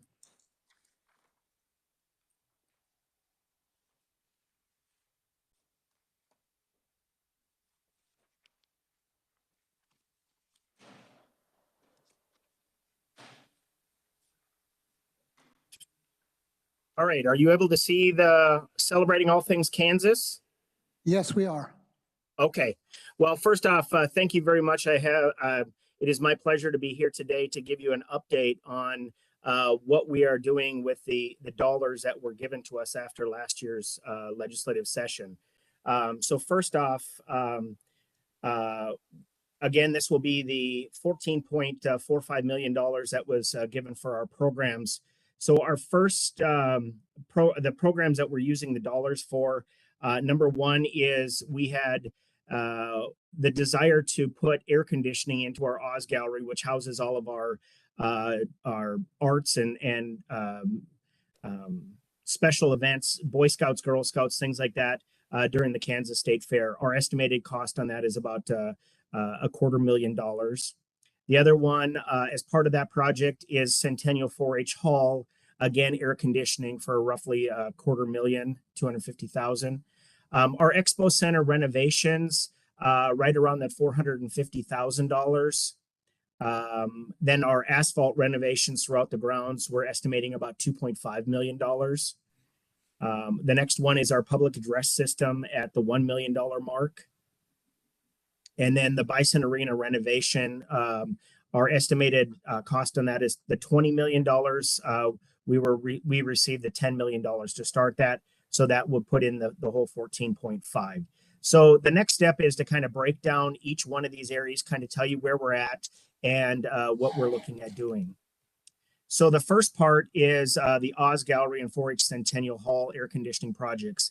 As you can see this by the photos that are on here, the buildings are very large and during fair time can get up into the 80s and 90s in there. There are fans in there, but that just does not work. So our plan is to install air conditioning units, and these would be rooftop units in each of these buildings. We're estimating with the budget, like I said, about $250,000 per building. With this particular building, or both of these buildings here, we have sent out an RFQ to procurement, and David Stuvey is right now in the process of finalizing that and getting that out into for proposals to come in. We're looking at the mid of November to do a walkthrough on both of these buildings and give an idea of what the scope of work would be, and that would give us a better budget as well. The next our hope is to have everything completed by August of 2023. Now, I will tell you that we are in the process right now of putting in brand new air conditioning systems at the domestic arts. We ordered these back, I think it was in March of last year, and we're still on the wait on them. We're hoping we might have to change the size of them a little bit just to get units to be able to get them in there yet this winter. So then we have the 4-H Centennial Hall air conditioning, again, installing the air conditioning estimated budget of $250,000. This project, however, we wouldn't be able to start until around the 1st of May, and again, having it done by August. This building does serve as storage throughout the winter for us, so the building is full. But we might be able to work around the storage facility, the stuff that is in storage, but to have everything done by August to be able to test the systems. The next project that we're looking at is our Expo Center renovation. This is phase 2. This next slide will kind of walk you through phase 1. We finished this project back in March of 2022. It began in 21. In this, we replaced the roof of that building. We replaced all the metal sidewalls, refurbished the columns in there. They were all sandblasted and repainted.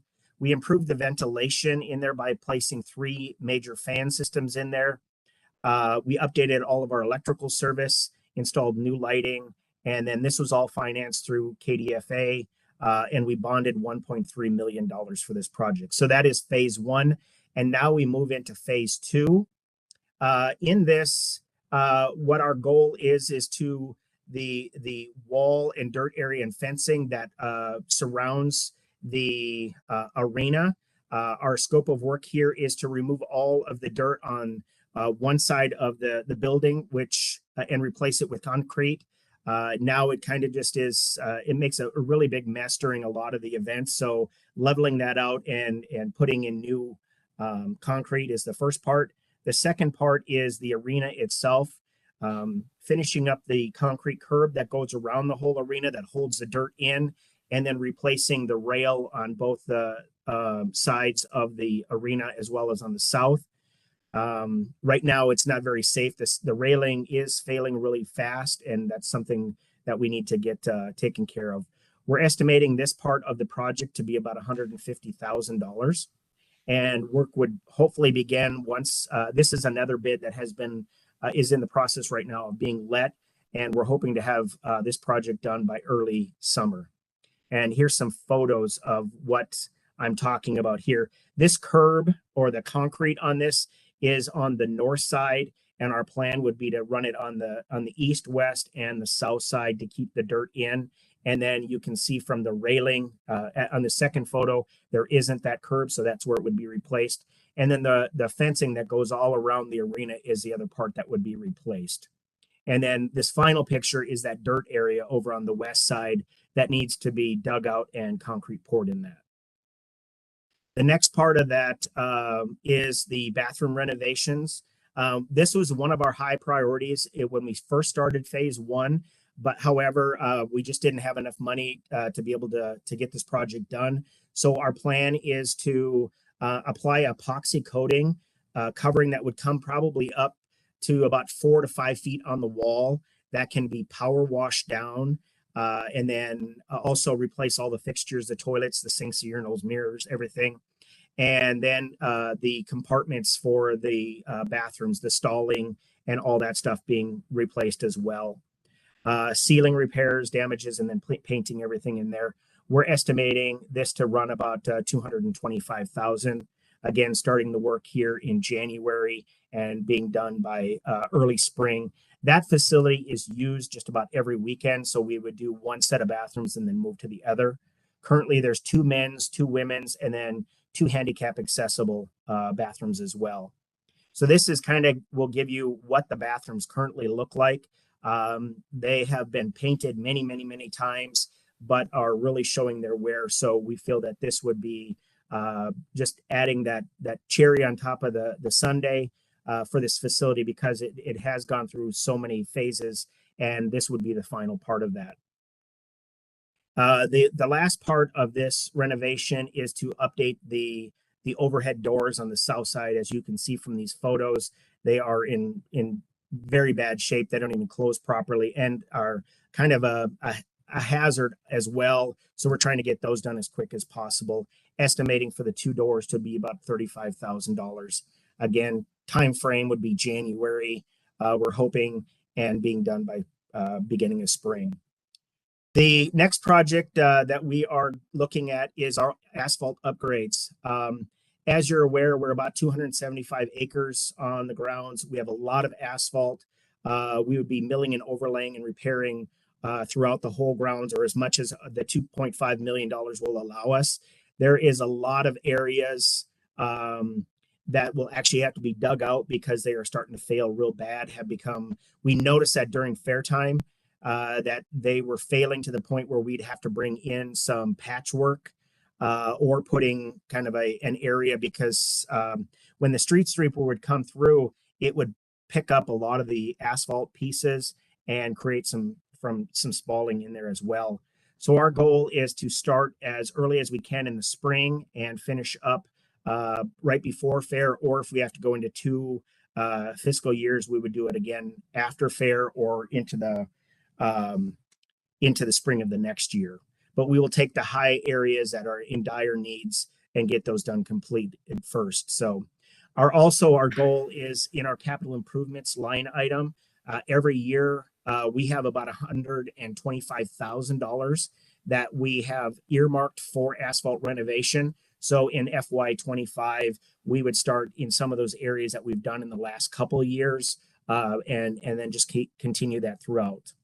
And these next pictures, you can see how bad it's getting. And a lot of this has just really started coming on in the last few weeks with the temperature changes. And like the ones that are marked out in yellow are really major trip hazards. So those are some areas we really need to take care of up front. So the next project that I brought to the attention, to your attention, was our public address system. When I started here about 16 months ago, one of my first questions was, how do we inform our guests of if there's weather issues, or we have a lost parent because kids are never lost, or if we have some issues that we need to take care of if we have an active shooter. Right now, our Kansas Highway Patrol will get on their golf carts, or our staff will, and we drive through and tell people to take cover, which is not conducive, as you can about imagine. So that is a major part of something that we're looking at. Our scope of work is to design a public address system that would be like a queue system or QS system, to enhance the performance of and improve the reliability of getting the word out.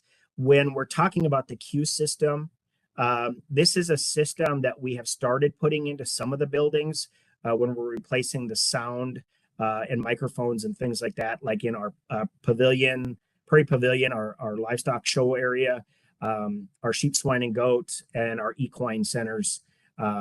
This system is the same system that they use at SeaWorld.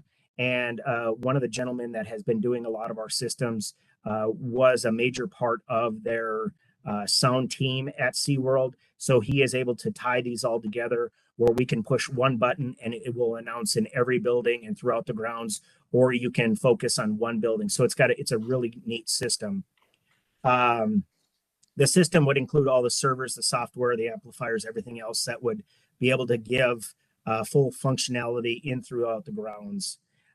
It would also replace the current building sound systems, so they would be compatible with the QSYS.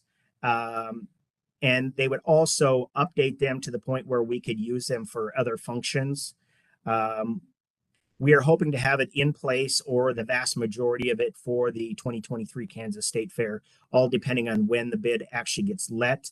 And as you can see, the requests for quotes have been sent to the Office of Procurement. When I talked to David Stuvey the other day, he said by end of day, it would be out on the website for people to start looking at it and presenting their bids. Our rough estimate is about $1,092,000.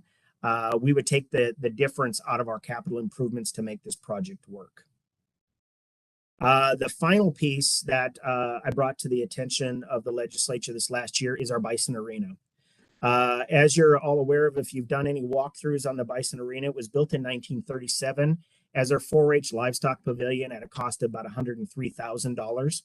It was used by the Navy in World War II. And in 2019, it was closed permanently by the fire marshal because it was not ADA compliant. It wasn't sprinkled. And they, as you can see by the big overhead doors, they just didn't see that the egress was satisfactory to their needs. So it was closed down. Our plan is to repurpose it as an egg innovation center. And our estimated cost on that is about $20 million. Here's a photo of the inside. Some of the upgrades that we're looking at doing is a full renovation in there. We had the opportunity last Thursday to interview 5 prospective architects up in Topeka, and we did choose one architect. We're just waiting on their final proposal to come through. And then our plan is to start with doing a structural analysis. 3 of the 5 architects that did come in stated that they have done a small portion of structural analysis on it, and their only concerns are on the north side. On the east and west side, it is starting to falter a little bit. It's not structurally, it's just going to need to be shored up a little bit. And then some of the metal around the windows is starting to rust, so they would have to take out the bricks around there, fix all of the rust, and then be able to put in the brand new windows.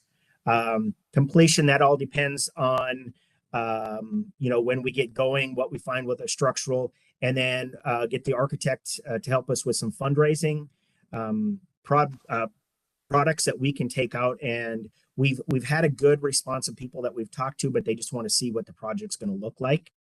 And the next few slides are some proposed ideas that we're looking at. The way it's sitting here is facing to the north. We're proposing to put a silo, about a 50-foot silo up there that would serve 2 purposes. One of them would be on the lower side, would be a viewing room. And as you can see, this is the lower end layout of the building coming in from the west, moving our museum and a gift shop. We're looking at a commercial kitchen and also a display kitchen, and possibly putting our birthing center in here, as well as accommodations for those vets.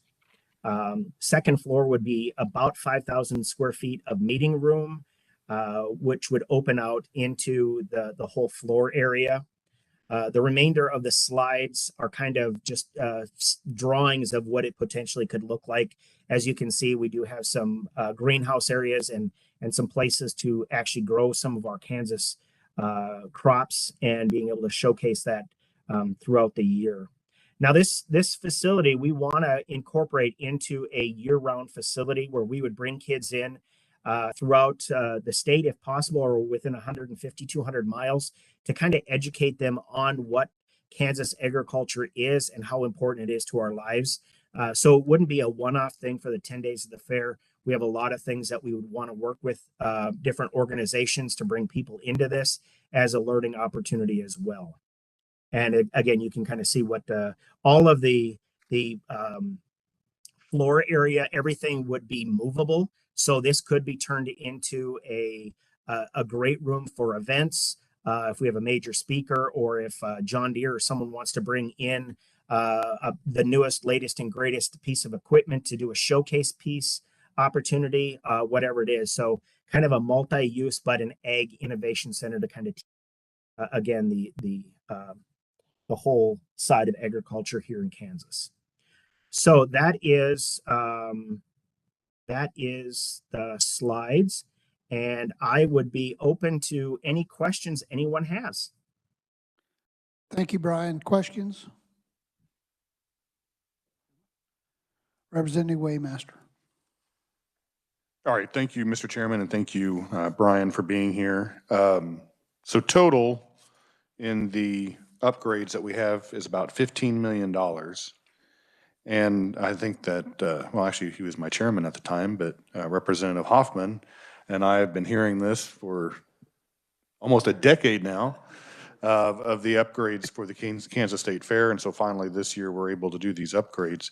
I'm just kind of wondering, are there any additional upgrades that need to be done to the state fairgrounds beyond these? Absolutely. I just met with Skills USA, and the encampment building is another area that we are definitely going to have to look at sooner than later. You might have even gotten phone calls from 4-H parents because we have closed the encampment side, the sleeping side of it, because of the plumbing issues that are up there. So right now, we're in the process of working with Skills USA to create one half of the building into educational conference rooms, and the other side into the potential of maybe 12 sleeping rooms for parents with their kids that would have a bathroom attached to it that the two units would be able to share. We're now in the process, like I said, of just trying to set that up. We've also got other things on the grounds. Our Capper, House of Capper building came in almost double what it initially had estimated out for. So we're in the process of fundraising there. But there are a lot of upgrades that haven't been done over the years that we're definitely going to have to look at to make sure that when people do come on the grounds, it is a safe location as well. And what about the old mill? The old mill right now is something that we're also discussing. It's going to be in dire need of some upgrades here pretty shortly. I believe you and I had a conversation about the old mill and how it needs to have some upgrades for that particular item on the Kansas State Fairgrounds. The next question that I have is in regards to the Bison Arena. And I'm just wondering, because the total price for the renovation is $20 million and the state allocated $10 million for that. Have you secured any corporate sponsors to help with that? We haven't yet.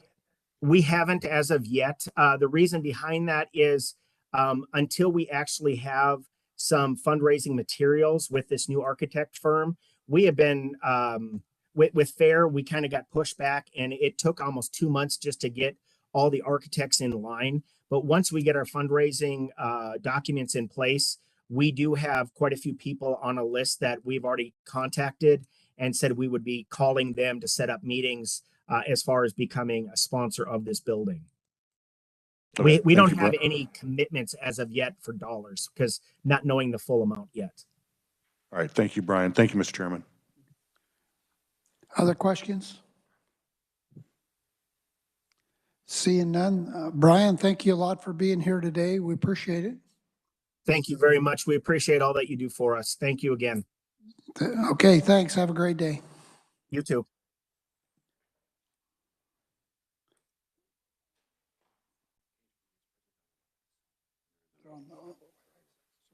Okay.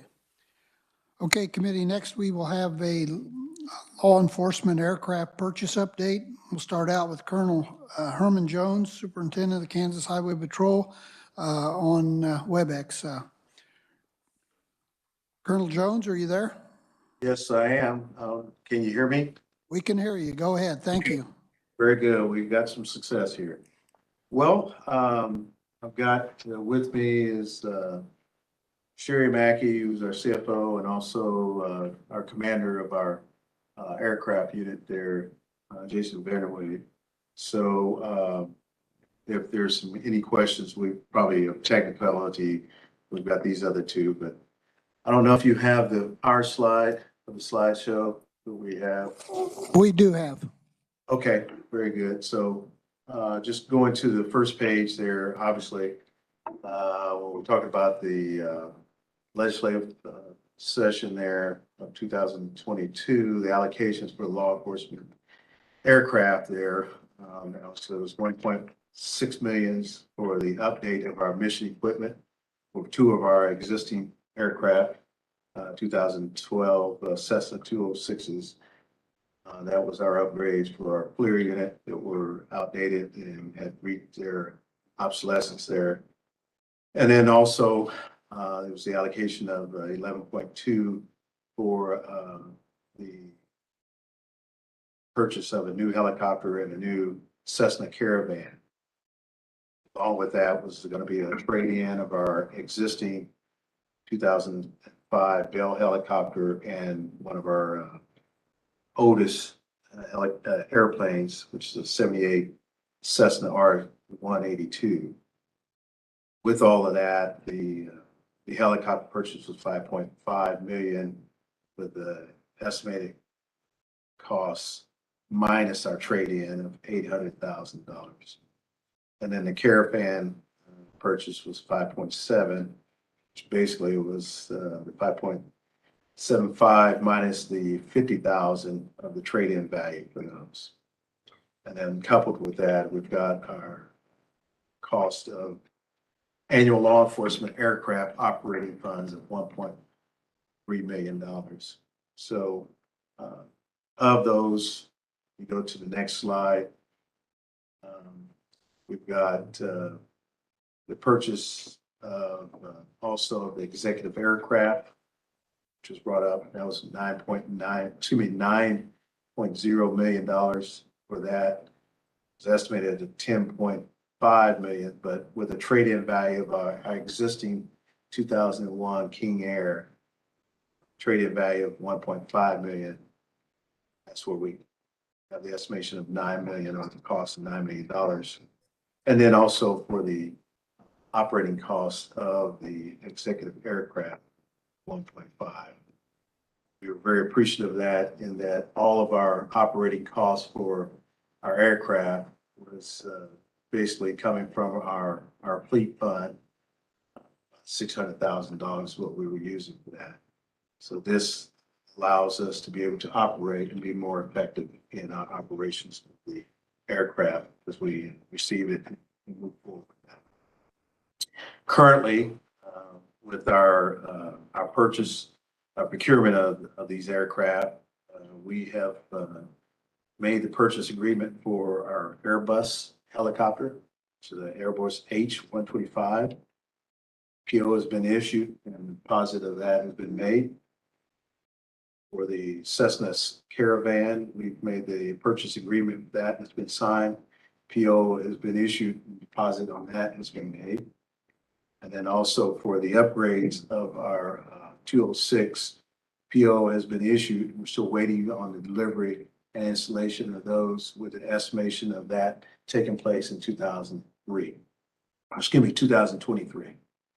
And then on the executive aircraft, the Cessna CJ3 Plus, that purchase agreement has been signed and the deposit has been made.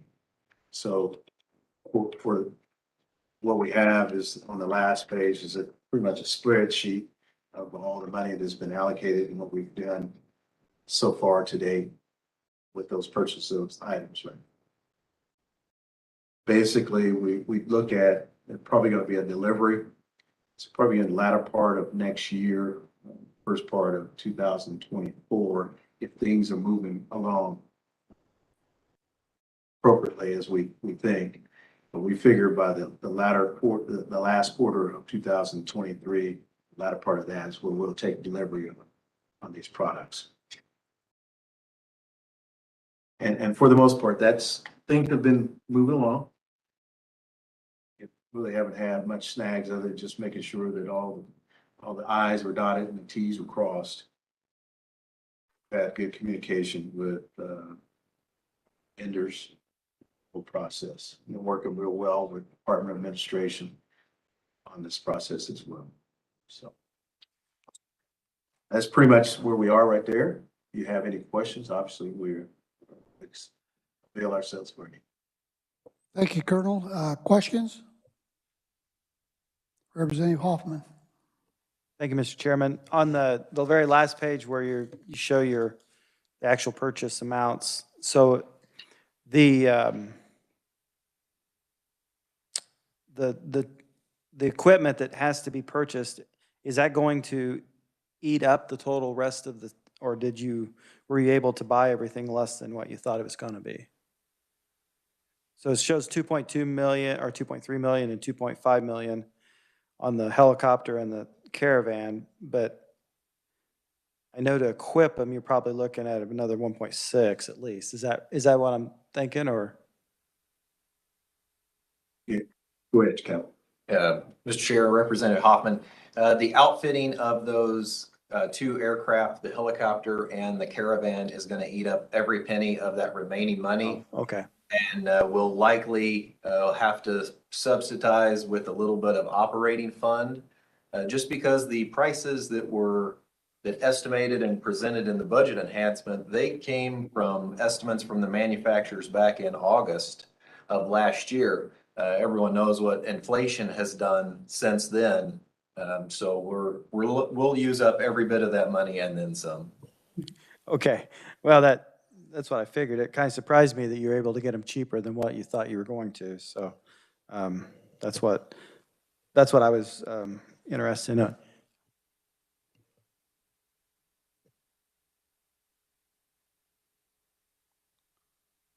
Any other questions?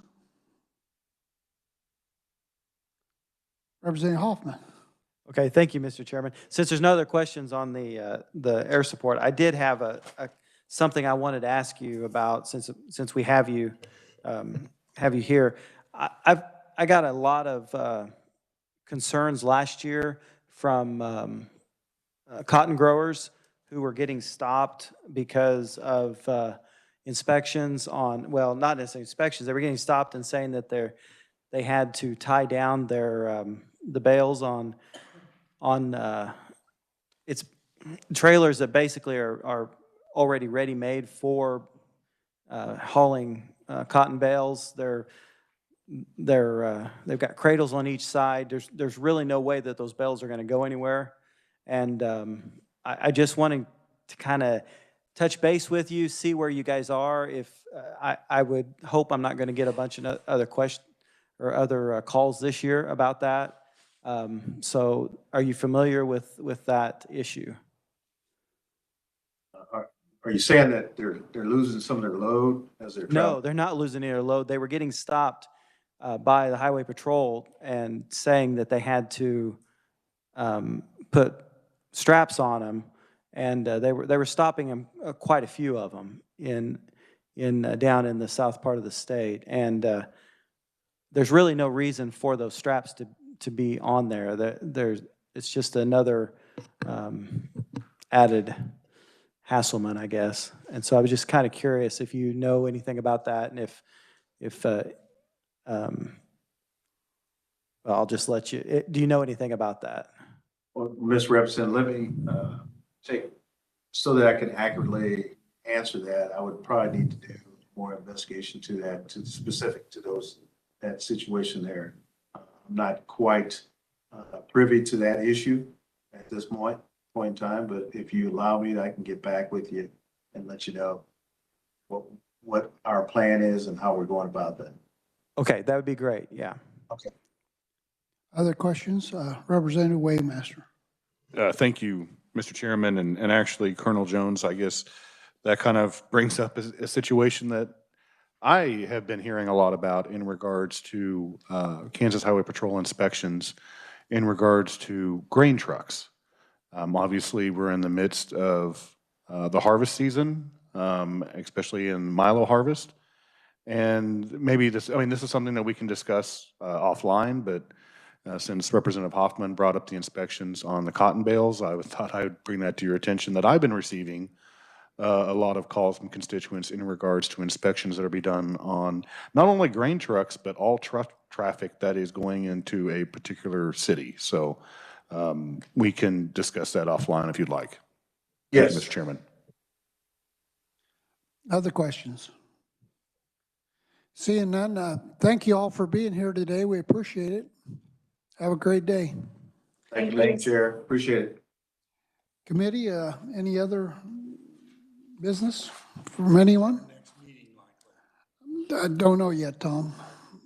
So we'll look at a calendar and try to get, I think, two. Yeah. Okay. So if there's no other business, we are adjourned. Thank you all for coming.